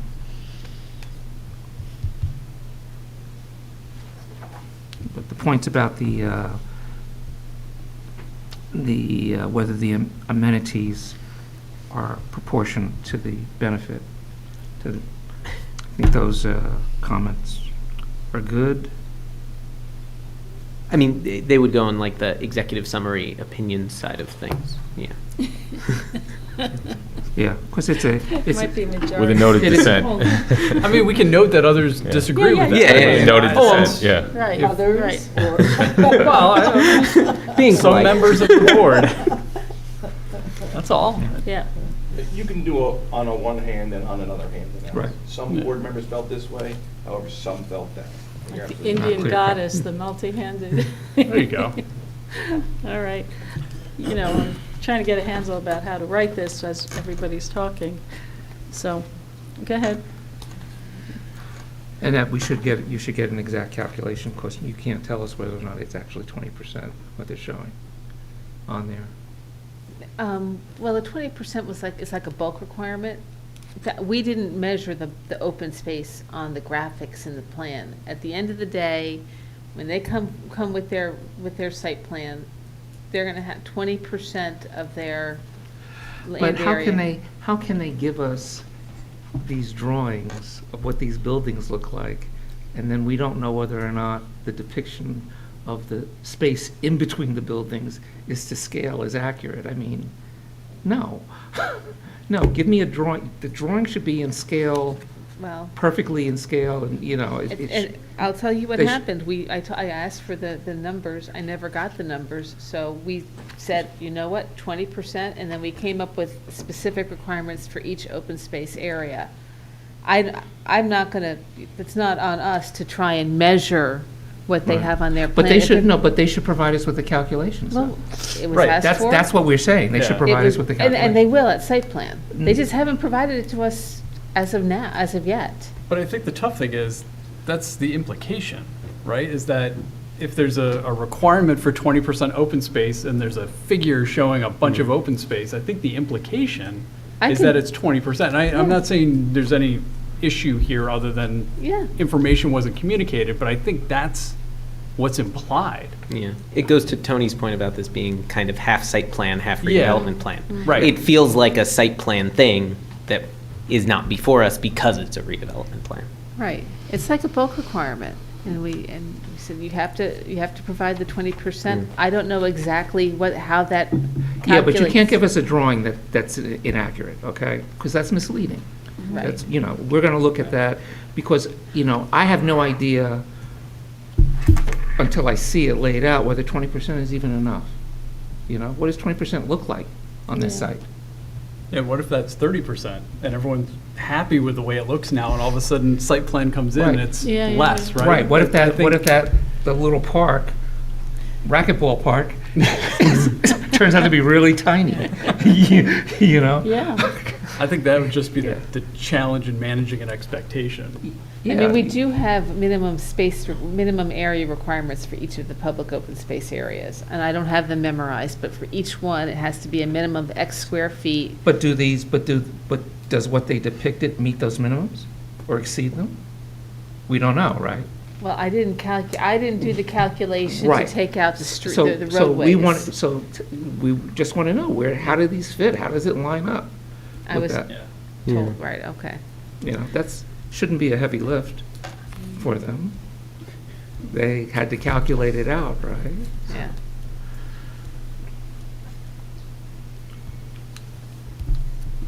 I mean, we get that the buildings, you know, are just massing, you know, but we expect that the footprints are accurate. And Of so, course. so I'd want to know that the footprint for the I mean, other space is accurate also. We did have the size for each of those park areas, and that was the size that was put, you know, the plazas, that was the size that was put in there.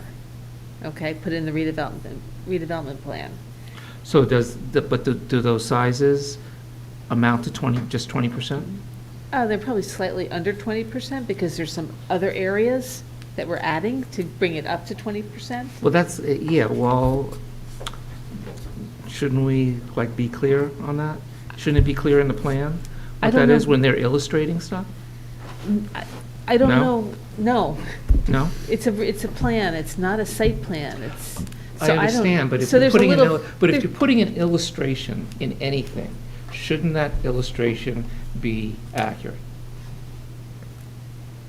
I don't know what to tell you. Yeah. I don't have the calculation for the size of the open spaces minus the driveways. We didn't do that. We put in an area. So we're supposed to be making a determination about whether the 20% open space is adequate, right? So Yeah. how can we make that determination? Because it was a push to get the 20%. So who cares? So. But that's not our concern. You know, it's probably a push to get them, it was a push to get them to reduce the height. John, I don't have the I'm, no, information no, you're no, I'm asking not. for. I no, just I'm don't not- have it. I understand that. I understand that. I'm not saying that you should. I'm saying that we shouldn't be afraid to push, and we shouldn't be afraid to ask, and we have a valid reason for asking for it, Okay. you know? And we understand that you don't know. You don't have to know. They should have supplied this information to us. Of course, we can't make a determination about whether the 20% is an adequate return for the giant buildings, you know, unless we have an idea of what that looks like on this site. You know, because if the 20% is the perimeter of the property, that's nonsense. But we don't know how much of it. What we're seeing, these parks, these areas, one of which is just going to be grass up in the corner, but the two that are on the other site, we don't know whether that's 15% or whether, and that the other 5% is the grass and some perimeters someplace else. That's, I mean, part of it so is that- also the hardscape too. You're gonna have literal plazas But I as well. think the idea is that we want 20% of open space that we can actually do something with, that's an amenity, as opposed to just negative Okay, space. Okay, so that is something different, because what we have established a minimum size for the main plaza, a minimum size for the station plaza, a minimum size for the arts plaza. So the building size has to be different in So- order to accommodate the So we public have those space. numbers, and I can tell you what those are. I don't have them right now, but those Mhm. are in the plan. Uh-huh. And then you add, the other areas are open space too. You know, they're putting in a series of, I guess the bioswales along the edge. You wanted something, this is something I heard from you. You wanted something that didn't look quite so hard and urban. You wanted Right. something softer. But again- So we're requiring, let me finish. So we're requiring, you're not putting brick pavers. They're putting landscape bioswales along the edges of this entire project. And that's part of the open space. But the question is the 20% adequate? And I think 20% is adequate. Why? Why? Yeah. Because it includes those main, there was a science behind it. It includes those main plazas that have specific area, measurements. We have a minimum size for those open space areas. We We have minimum sizes, but again, what does that have to do with whether it's adequate, an adequate benefit to the town Because or you're not? looking, you see it. You see it on the plan. But The plan no, is- no, but that's the whole point. What we're seeing on the plan, we don't know whether it's accurate. It's approximate, it's not specific. Okay, and that's not good enough. Okay, I mean, again, this is not a site plan. This is a concept plan. We're not asking for a site You plan. don't have that We're not level of asking for a detail. site plan, but if you're gonna You are include a asking drawing. for a site If you're plan. gonna include a drawing, the drawing needs to be accurate. And then that's why we try So not. take the drawing out. You either correct the drawing, give us a correct drawing, or don't include the drawing, because otherwise, we're looking at that drawing and we're relying on what we're seeing. Okay. All right? And then telling us that it's not reliable is not helping us determine It's a whether 20%. concept plan, okay? It's a concept plan. It may change when they come in, and it always does. But when they where, come in with again, site how plan. are we going to determine if this is an adequate balance between the space that is being occupied and the benefit to the town if we don't know Okay. what it looks like? If the station area, you know, the Because you station can't tell plaza- us how the 20% was arrived at. It was arrived as a reasonable number, given, we have these different. Reasonable according to who? Us, Who, us? myself and the other consultants who are working on this. And you thought it was reasonable because? Because it included all those open space areas, and we added, we asked for more than that, because we wanted the landscaping surrounding it. And that's enough of a benefit to the town to compensate for a huge buildings. Okay, so, yes, and you want me to do, I can give you the 20% of 8 acres. I don't know, what is 20% You're of 8? missing the point. I'm not. You're missing my point. point. You're missing my point. My point is that, again, Janice, we don't know what 20% looks like unless you show it to us, okay? We're not engineers.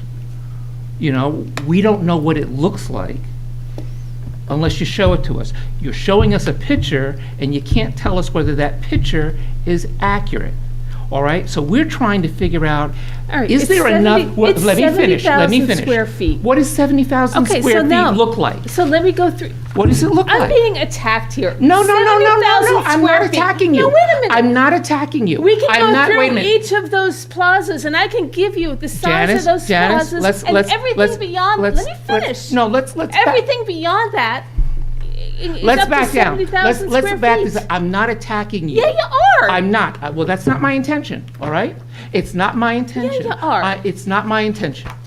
It's not my intention. And let me go through exactly what I- it says, because that's what you seem to be focusing No, on. I'm trying to figure out, again, Janice, listen to what I'm saying, please. You want a Please, concept please, plan to listen, match these listen, numbers. listen to what I'm saying, all right? What I'm saying is that we are trying to figure out what 20% open space looks like in this plan. And the reason why we want to know what 20% looks like is because that is supposed to balance the detrimental aspects that we might have, let me finish, all right? That's supposed to offset something else in the plan, all right? So in order to figure out whether it's a sufficient offset, we have to have an idea of what it looks like. And the only thing that we have that gives us an idea of what it looks like are the pictures, the drawings The concept that are being plans. shown to us. And I have square footages for these. Now, have I done the specific calculations? It's conceptual. I'm not saying, and So so, I have, we added these concept plans because we wanted you to see the landscaping, the hardscape, the green areas. There was one of the biggest, but one we of the don't, biggest we issues still don't was- know whether that's 20%, do we? Does all of that add up to 20%? No, this is 20% is more Is that than this. 25%? So tell us, so we would like to know, again, if the minimum requirement is less than what you're showing in these pictures, theoretically, when we actually do get a site plan, they could show us something with less open space than that, because the redevelopment plan will only require that they put a These- minimum of 20%, a minimum of 20%. These are concept plans that weren't in there before. We added them. We used this to come up with the lawn areas. We used this to come up with the landscape areas. You have the square footage. Do I have confirmation exactly? No, but that was the numbers that we were given in terms of the size of these plazas. We didn't redo the numbers at this point to exclude the driveway. But you do understand that I don't know whether those plans reflect 20% or whether they reflect 30%. There's a little flexibility in the 20%. You do, but you do understand that I don't know what 20% looks like because of that, because of just what you're saying, It's because you're saying that there are 80,000 approximations. It's 80,000 square feet, okay? And I can tell you how much. Does anybody on the board understand what 80,000 square feet, how big that is on this piece of property? Does anybody understand that? Well, let me give you an eyeball it. example. The whole site is 8 acres, that's 8 times 42,000 feet, so I can kind of eyeball it. To me, it generally looks like it's 20%, but maybe, but we don't know exactly. It might be a little bit over or under, but we'd like to put a clause in which says that Phillips Price, I remember the original plan that they did on the previous one had 72,000 feet as being the green space. You want to put a provision which says, and, please confirm that the open space on this plan is 20% and have that answered prior to, because I think that. And a Phillips drawing to Price- scale, a drawing Yeah, to I scale. think that the planner could probably do a quick calculation. They did it in CAD, or they use a computer program to draw it. they could probably calculate it and then get back to the board. You wanna- Yeah, I don't see where it's a That big was, deal. it was asked for, it was not provided. Okay, So, that's we're fine. s- we're Janice, sitting again, here- that's not your Well, fault. no, you're asking me No, for stuff. no, that's I not your can't- fault, but you're the person who has to communicate to the developer that that's what we want, Okay. right? Yeah. So and that's all, that's all, that's all. It's not your fault, I'm not blaming you, I'm not attacking you. and I'm just I'm trying- sorry that, I apologize. It's not intentional. I was not trying to hold you responsible I'm trying or to get call you you to- to, I'm just trying to explain why I would like to, why I would like this information. Right, and I think, I just want to point out, we added the concept plans to address your concerns. Because Right. when they come in, So when they need come to- in, so- we're but- going to pull up those concept plans and say, you know what? This is what we want. And we added a lot more requirements for those open space areas, so you're going to get the green areas. You're not going to get the 14,000 square foot plaza that we have at Seymour Street, which you said is too cold, it's too hardscaped. That's 14,000 square feet. This is 80,000 square feet, okay? It's a lot more. And Janice, I respect the concept plans. I think we would like to see them to scale so we can hold them to It's, you don't, to scale, hold what do them you to, mean? what do you mean to, To we wanted. scale. Yeah, to In scale. a redevelopment plan? Yes, because. Nothing in here is yes. to scale. Well, Janice, respectfully. I'm serious, you can't Janice, I scale respect the anything. work you've done on this, I respect the concept plans, but I think to all of our points are, we're given a visual, and we don't know if it's accurate. You don't scale this. It's a. What it's can a we plan. have then what can we have that would show 20% accurately? That's all, But that's all. site plan. But again, Is it you're possible- asking I us to think say we if something should- conforms or We not. should really move past this if we can. I don't mean to, it's like 5 of 11. So if we could. Yeah, I would like to you know, move past it too, because yeah, I don't and- understand and- why we're having this and, conversation. How about this? If the person who did that plan could be asked, is it possible to derive a calculation of area based on the method that you used, is it okay? The plan that they did, even though it's small, was probably taken from the survey or taken from a lot size, so they probably know the total area of what's there, and they did draw in those green spaces. Yeah. They probably could, scale it off either electronically or with a, scale. And if they say, no, we can't do it, then we can All right, I take it from point you to there. page 37. All right, the main plaza is 35,000 square feet. That's the minimum size. They have to exclude the driveway. Station Plaza is 15,000 square feet, so we're up to 60,000 there. Hey, Janice, do they exclude also the parking spaces? Yeah, So they Yeah. exclude the driveway and the the parking parking's spaces? part of the driveway, so yes, it's. No, it isn't. Don't they do it around the peripheral? Oh, okay, never mind. I got you. It's gonna be Sorry, you're parallel right. parking. Yes, yes, yeah. The linear plaza along Grove Street is 16,000. And I don't have the size for the Tony's Brook culvert area. No, we appreciate that, Janice, and So look, just- again, just let me for but we can't reference. see it, we can't see it. No, let me give you a reference. You know the size of the Seymour Street Plaza, Mm-hmm. 14,000 square feet. Now think of that, when you think of the Linear Arts Plaza, 16,000 square feet, that's bigger.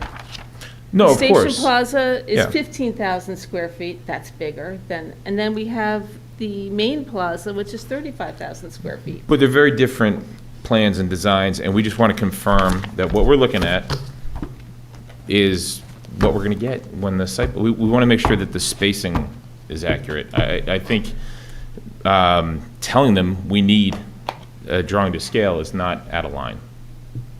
So I agree that we've exhausted this, but Janice, I think we should push back on them and say, we want to see it to scale, just to make sure that what was submitted to us is going to be what we get. And you have them on the greenscape versus hardscape, excellent, but let's also make sure spacing is accurate. Okay. All right, how do we respond to that in this plan then? And what do we say to them, to the council? that we can't, I mean, I think right now we can't confirm that 20% is accurate. Is accurate, Jesus, it's getting late, is sufficient. Thank you, that's the word I'm looking for. Thank you, Keith. We can't confirm that, right?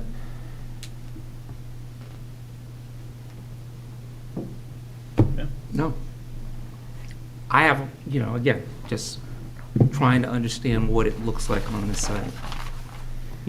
I can't picture it in my mind. I don't have Tony's talent Well, for doing, just to say for how doing big that. it is, but, So- having said it, I think that if they could just confirm that the green area is so much area, then we still, certain open space is more valuable than others. Like the Tony's Brook thing with the driveway, that's not really too useful. No one's gonna sit back there. The slope, okay, maybe on a sunny day you might hang out there, but you're not gonna have seating, that's just gonna be open slope. Actually, that open space will include seating for a restaurant at that corner.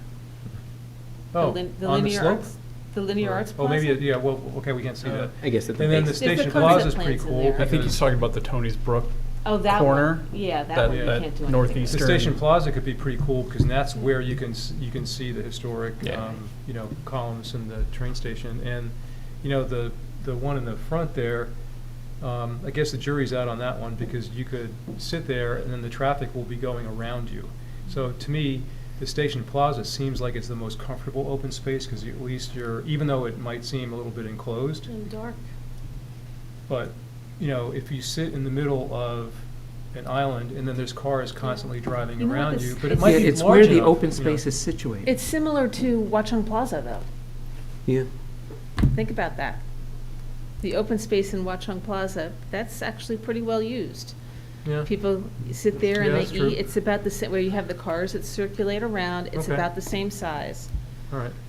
Yeah, So. good, fair point.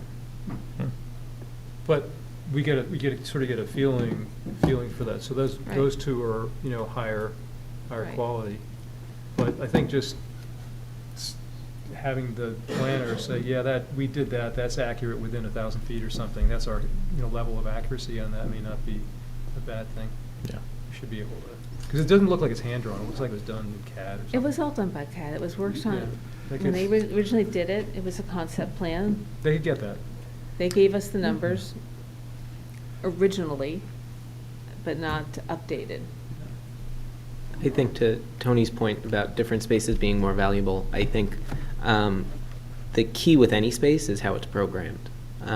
Any space can be valuable if it's programmed well and appropriately for the environment. And so, you tell people you've got one block in the middle of Manhattan surrounded by 70-story buildings, everyone's going to say, no way that works. But you go to Bryant Park and it's filled with people because they've done a good job of making it a place people want to be through the programming and amenities that they've included there. And so I It's think also that's very large. Yeah. It's a Well, large space. It's low scale. Yeah. Sure, Yeah. but There are other places in Manhattan, there's a little, Yeah. little pocket part in between the Yeah. buildings that has a waterfall in it. Yeah, and those stuff are- like Yeah. that. But, I think I understand what you're saying. The point is, That's you a good can point. you can Yeah. make a space like Watchung Plaza a very attractive space, even if it does have some insufficiencies such as more cars than we would like. And also what makes Watchung Plaza attractive is the retailers that are there. People go there and hang out because they want bagels, they want, Yeah. Right. so that feeds it. Otherwise, I don't think people would go there if there was, like Clothing stores or one of the something. recent stores that opened there in the old bank building is a completely Oh. non-retail, Yeah. it's a speech therapy place. Right. So it's more like an office building. That doesn't drive any reason to go. And what I was trying to say about wanting to see what it looks like here is that if 10% of that 20% is perimeter border, that's not valuable open space to me. That should be there Right. for, it's not a benefit for the town, it's the way that the town should look. There should be a perimeter around, things shouldn't be going all the way up to the street. So I'm trying to figure out the large areas, what do those large areas account for out of that 20%? Okay. And that 20% in this plan will look different if they change the plan, and it probably looks different, it looks different from the original plan that we've seen. So if that 20%, if what they have there is only 15%, then maybe we should demand more. Are you asking You know, if for- we're going to consider having higher buildings. So Maybe we should ask for more. Are you asking for a 20% programmable space? Yeah, kind of. Useful space, valuable space. And yes, Non-passive. it's programmable, but it doesn't have to be, programmed in order to be valuable, you know? Right. It's So by just location, programming it's the website. location. It really comes down to the location. Because not the someplace, sidewalk. right, It's the the- triangle that's by the driveway, that's not a good location. And maybe The a very corner good of Grove- lemonade stand location, though. Huh? It could be, you could work with Ice it, but, you know, the food truck. open space on the corner of Glen Ridge and Grove Street isn't necessarily a good location because of the amount of traffic that you experience there. The more secluded racquetball is a better location, and that depends on how you program it, though. And the Archway is a great location, you know, but what is that, how much of the 20% do the good locations make up? Encompass. You know, and that's what I'm trying to understand, because if they want to configure it this way, maybe it has to be more than 20% so that you get more valuable spacing. But, Okay, moving right along. moving right. Is that clear enough to write up in the report? Sorry. That'll be a Bill. separate report that's attached as Go an back and look at addendum the- to. Look at the videotape on that, right? Yeah. Now, we have to have it by the 29th, Yes. and then do we have a chance to look at as a board and say yes to that? When Well, we- that's the idea. The idea, though, is that we will circulate it, Yeah, that's what I'm saying. and then we'll give feedback to Janice, you know, as to, if we absolutely have to, we can call a special meeting, you know, in order to discuss this, to finalize it, but I think we can do it. should be able to do it If the offline. draft is circulated and pretty much together, it could be a very short chance when we vote on it. Yeah. So we're not going to vote on it tonight? Well, it's not written yet. mean, I it's know, written, but wait, you the know what I mean. concepts, we're agreeing on Yes, we're concepts. agreeing on all of that, but. So why can't we vote on the whole thing tonight and then just write it up and then people add their comments? That, I think, would be the better approach. Yes. It's like a resolution, you know, you vote on it and then you, Then you turn it into a And resolution. then this will become a resolution. Yeah. and it doesn't even have to be a resolution, because it could just be a report, and when you've circulated it and accepted it, then we can send it that way, because it's not a formal, it doesn't have to be a formal resolution where you vote on it, or you memorialize it. Right. And if you want, you can do this tack too. You can, if you want to take a vote, you can give Ms. Lockman. Lockman Yeah. authority to draft it, to be subject to being circulated, and then you can respond accordingly. So, Okay, I mean, that sounds if you absolutely feel like you have to get back together, certainly can call a special meeting, but given the 21st century, you know, it's really just reviewing what Ms. Lockman wrote and then just indicating that it's okay. Because you're not taking an official action that's impairing or impacting some individual.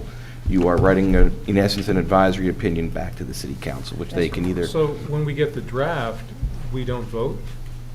well, you are, again, this is a little different than your normal resolution where it's going to be memorialized and published and you're impacting a particular applicant. So if you want to vote now, you could vote now. Why But- wouldn't we vote when it's drafted so we can see, I mean, we're all sort of talking very generally here. I feel it seems more efficient just to lay it out, and then we vote on the final product instead of sort of guessing how it's going to come out. Not guessing, I think, that's unfair. I At mean, least in my thought is I'd rather not schedule a special meeting just to Can have we do that it on vote Zoom? when it would be difficult to do that, I think. But I'd rather not schedule the special meeting, especially in what light of our council said, where we can have, it doesn't have to be, we all agree on it. Like the board feels this way, it can be some members felt that way and other members felt another way. I feel like with that construct, we can all have our say in this document and this report back to the council to the point where I don't know if we necessarily need a formal vote on it. Yeah. If everyone's got a chance to have their say. I guess- Well, I think perhaps that at least as a group, perhaps tonight, hopefully, and we're missing our chance at tonight in just a few minutes. Tonight is quickly becoming tomorrow. It seems that we should at least be able to say that these are the things that we feel don't agree with the master plan, right? And then the wording of those other things, which are comments that, these are ideas that we feel are important. But I think we should get at least some decision about what doesn't. So we can vote on what we've already discussed and what we will continue to discuss until we get to the page 30. Right? Right? Yes, yes. And I think what you'll do, if you want to have a vote, right, it'll be to authorize Ms. Lockman to draft correspondence consistent with what was said this evening and subject to your further comment. And that way you've got a memorialization, you've got a vote that happened tonight in public session.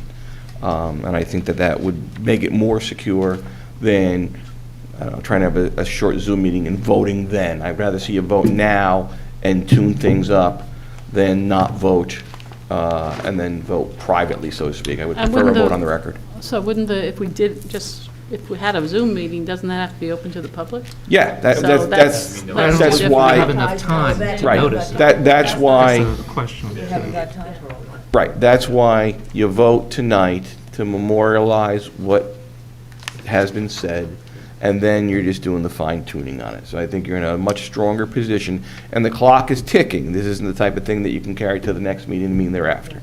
So, the statute provides for 45 days. By the time you get it, you're really in a position only to have one meeting. One standard meeting, right? One regular meeting.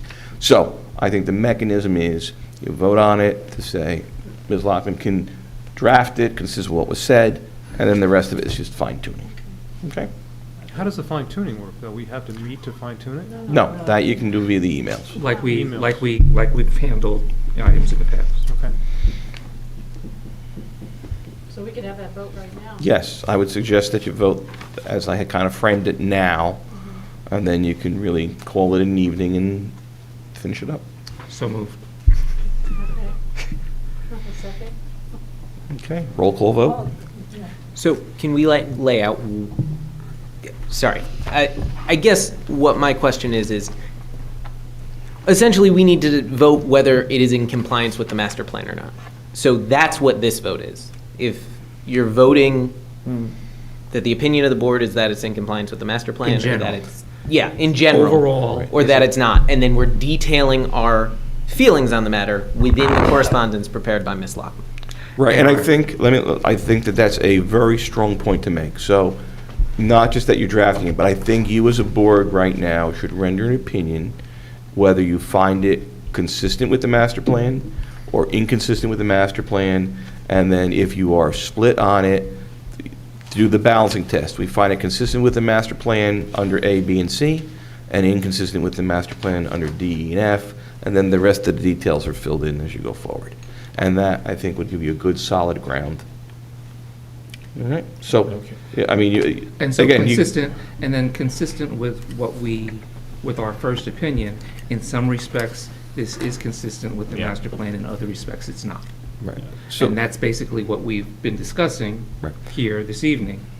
And that's what when you put this together, that's what it's basically going to indicate the areas where, okay, they've improved this, so this seems to be more consistent with the master plan, but this change really didn't do anything for that, to affect that. And on balance, we agree or we don't agree, whatever we But, agree. right, but,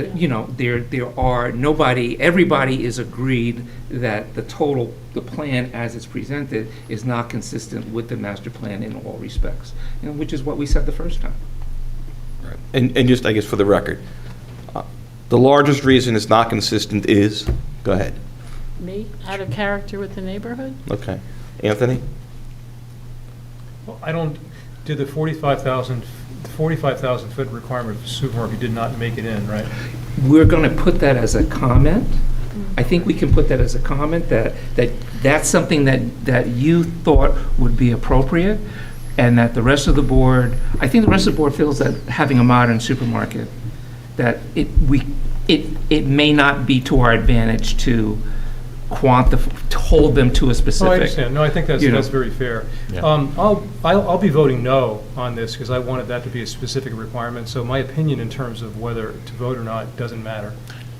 But even if we included it as your comment, Tony, that you specifically wanted But I think to one require person- Do you 45,000. think, do you One think that it person complies opinion. with the master plan other than that? I think that, well, Because that's just one facet of the plan. I've been consistent. I'm not going to break with what my feelings are about. I mean, I've been trying to stay consistent with how I feel about delivering a good quality supermarket to what's been designated.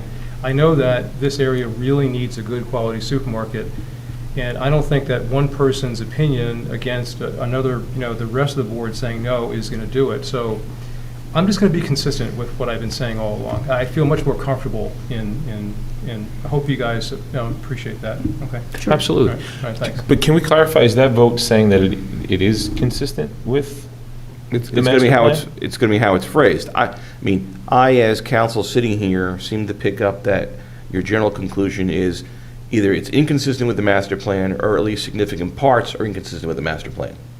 Is that fair? I believe what we were saying is there are significant parts that don't conform to the master plan, Okay, yes. so- But would Mr. Ianwali's vote indicate?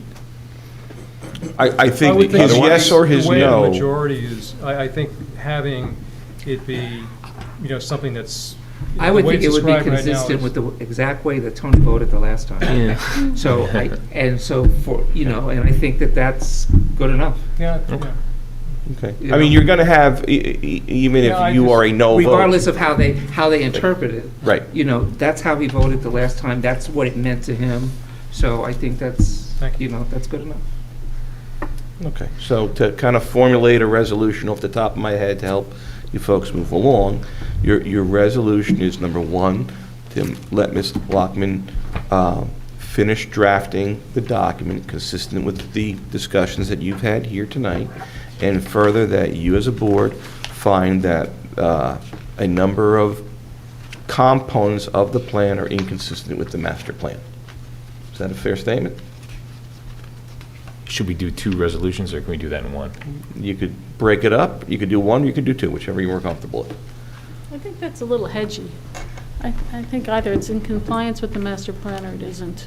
And you have to make a judgment. There might be things in your mind that are kind of not compliant and other things. Well, it doesn't comply with the master plan in these respects. Yeah. And I think that's what we're saying, but we acknowledge that But in they- other respects it does. Yes, okay. But it has to comply with the master plan in all aspects of it. Well, it's going to be a balancing. There may never be something that is 100% compliant with the master plan. So I mean, you have, as a board, engaged in tremendous deliberation. All right? We're only half finished. Yeah, right. You've worked on it for, almost 4 hours, okay? And you came in gunning for bear. Every person here, from what I could tell, read the memo, read the comments to the memo, read the response to the comments to the memo. Everybody here was well-versed in the master plan. Everybody here is well-versed in the ordinances. I mean, as a board, I compliment you, because you guys really did your homework. You really put it together, and you really, gave it your all right? And so, if you want to have a, binary up-down decision, that's fine. Or if you want to do the balancing test aspect of it, where this is where it's consistent, this is where it's not consistent.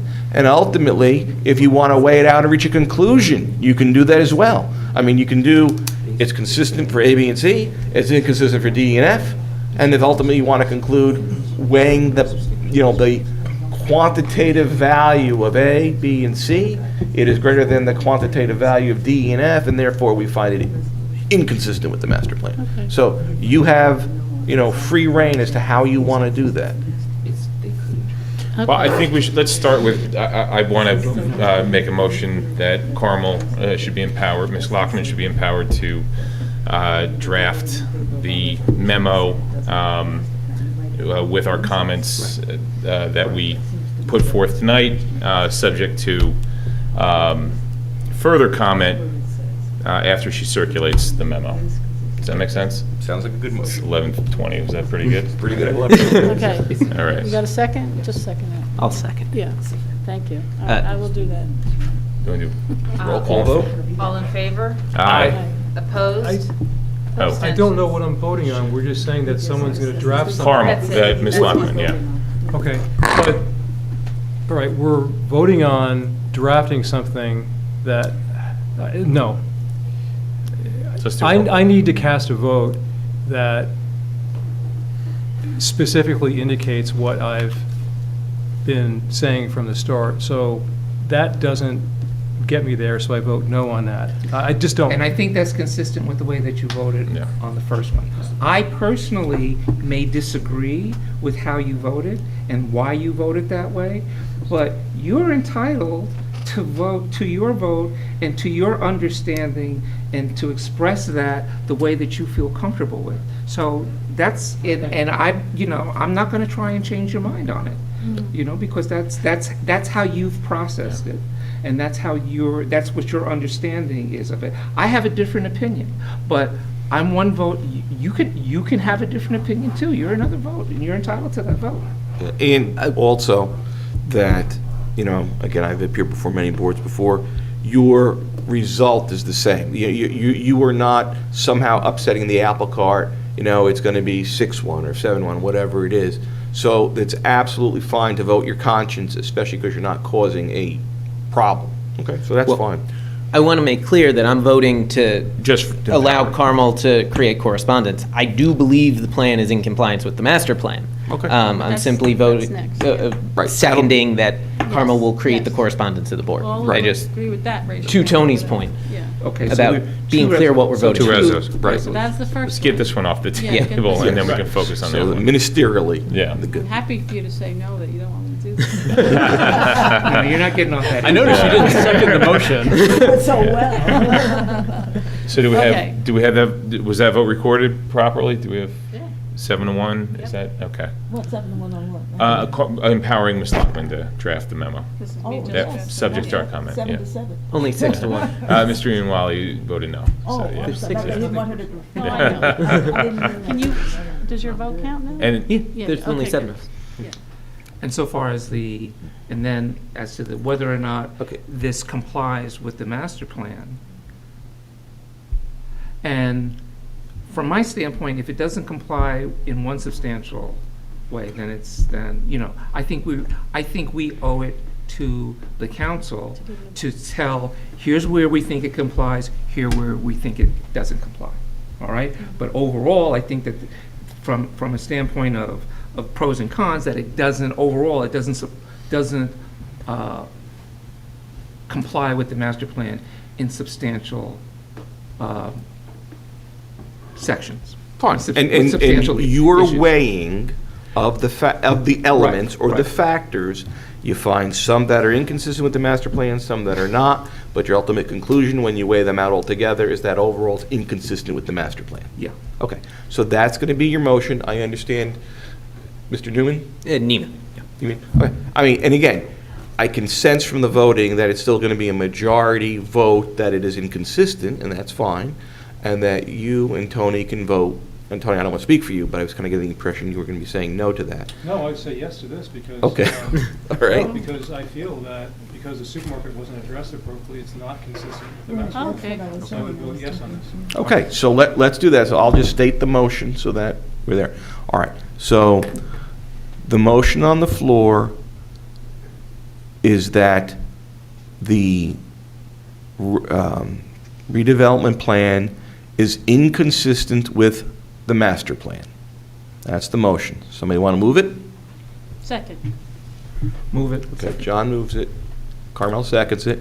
Let's do a roll call vote. Mr. Brodock. I liked it better when we had both items in there. Some's consistent, some's inconsistent. Well, you're still going to get that. You're going to I get know. that in the I like that the better letter. personally, but yes. Okay. Mr. Graham. Yes. Mr. Ian Wally. Yes. Ms. Lockman. Yes. Mr. Pierre. Yes. Ms. Willis. Yes. Chair Nguyen, Yes. Mr. Neiman. No. Okay, very good. Okay. Now, as to the rest of the report and Carmel's comments, I think Carmel's comments are pretty decent. And, you know, once she goes through and cleans them up, I think that would be a good basis for us to circulate. That I don't think we should need to go through and discuss the rest of it individually. I think we've been pretty good. In fact, what we have gone through, we've been pretty good staying consistent with what you said, and we can tweak if anybody feels the need to tweak to add. You know, and we will include everybody's view in the resolution, one way or the other. We will include it. So. And then, Mr. Chairman, just one other thing I noticed, that council is still here with regard to TD Bank concerning the drive-through. I know it's late in the evening. I almost dread to say it, but does the board have an opinion, either yes for drive-throughs, no for drive-throughs, or no, it's too late and you're not going to debate the issue? I don't know where, I mean, the existing drive-through? Right, they want the new plan, there's no provision in this new plan for the existing drive-through to continue to exist. Oh. Drive-through, just to give you a little background, drive-throughs were prohibited in our zoning ordinance after the TD Bank project was completed. And then after that was built, then we amended the ordinance to prohibit any drive-throughs, including banks in or downtown. So I think our master plan talks about making our downtown pedestrian-friendly, focusing on the pedestrians. So we've been reluctant to write into the master plan a drive-through component for the future or the relocation of the bank. And I think I think it's the council's call. I don't see how you can have a bank today without a drive-through. I don't either. You know? I never was in favor of not having a drive-through. You know, but I think that's. But you're not having a It's not our bank. Huh? There is no bank. at TD this Bank. site. But there's no bank at this site, is there? Yeah, the TD Bank still is on the corner. It remains on the corner. And they're going to relocate.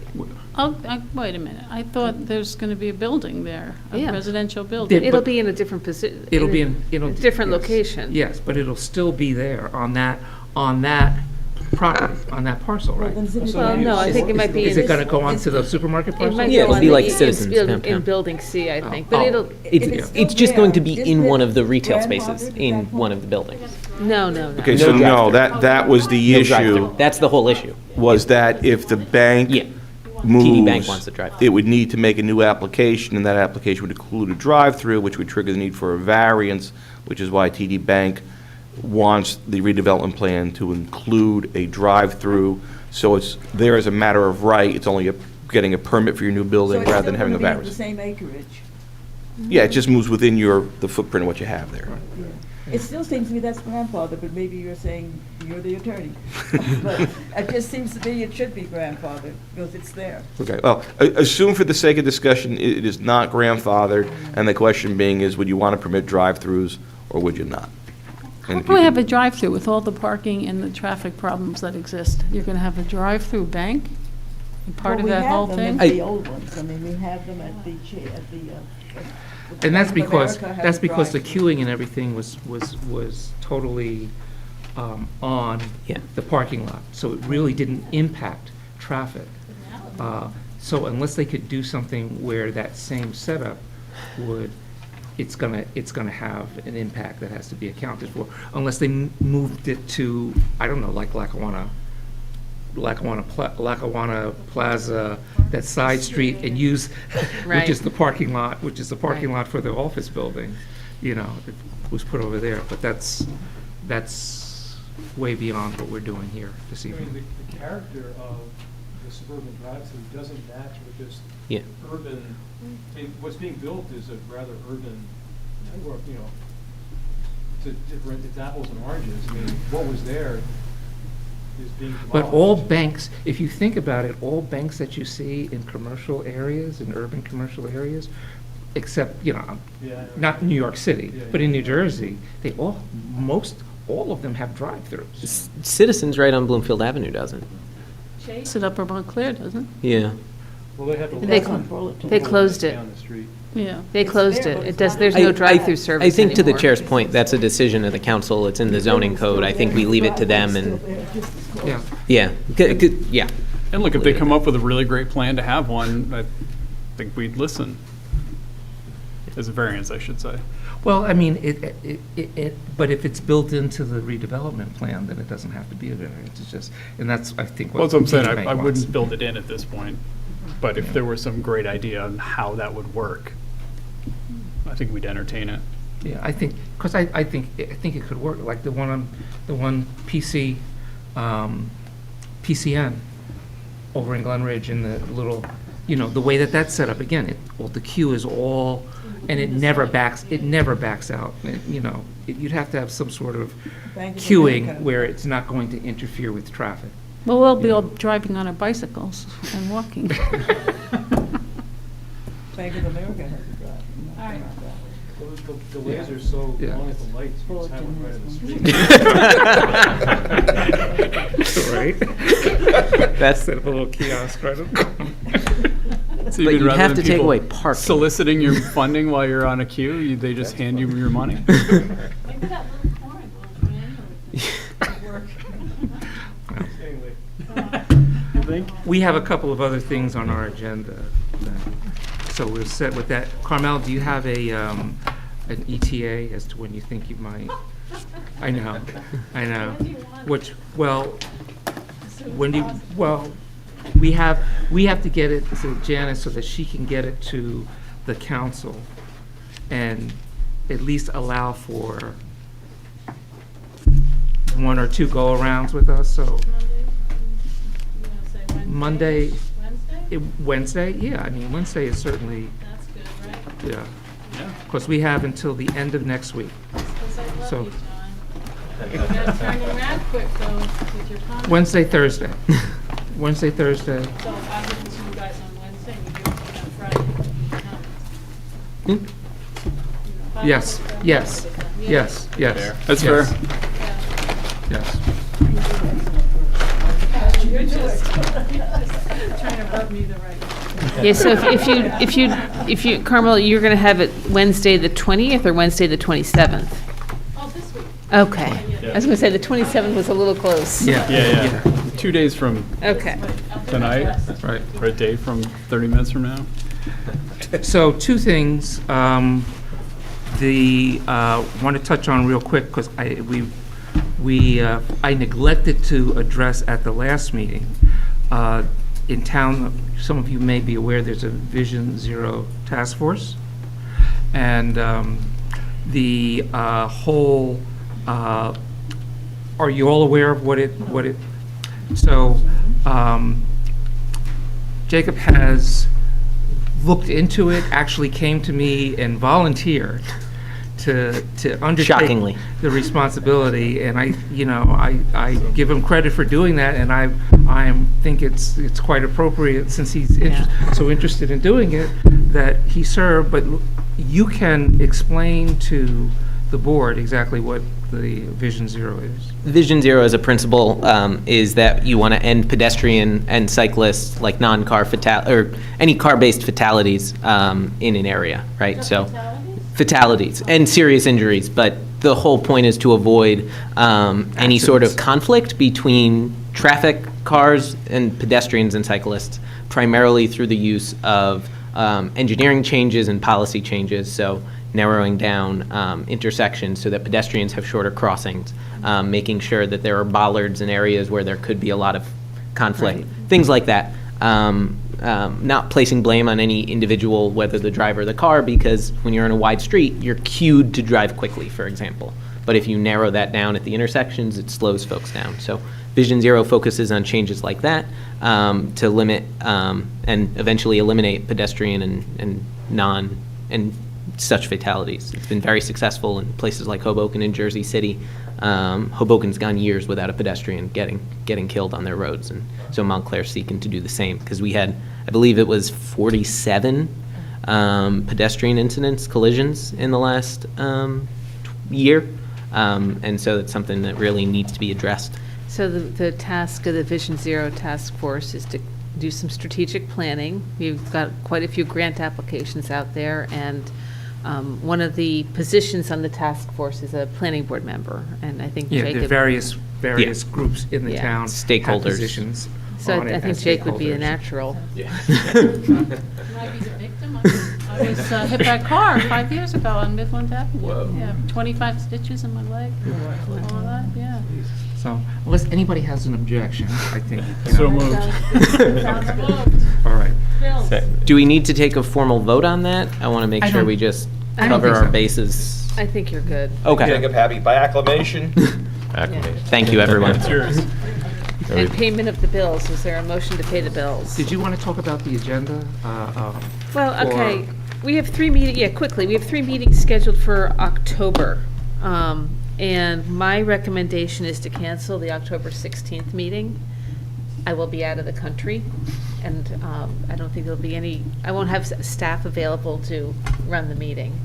So, Sounds like a plan, but I don't know what the backup list is. We have a backup if any. we have, October 2nd and October 30th. We have 3 meetings, so I'm just going to get rid of the. So we'll still have 2 meetings that month. Okay, and we have in November, we have a meeting scheduled for November 20th. That's the Monday before Thanksgiving. And I'd like to try and, we don't have that many applications, so I'd like to cancel that meeting as well and just schedule all our applicants with the other meetings that we have. Sounds good. Okay? All right. I know it's late, but I have one more thing to say. I think that we need to have a new master plan. It's too old. This re-examination is not doing it for me. I think we need to think about budgeting for a new master plan. Okay. Good. Well, I think we've exceeded our attorney budget for the year, but a motion to pay the bills? Second. All in favor? Aye. Opposed? Abstentions? Okay. Thanks, everyone. All right, thank you, everyone. Good night. I don't get the hard copy, I don't get the bill.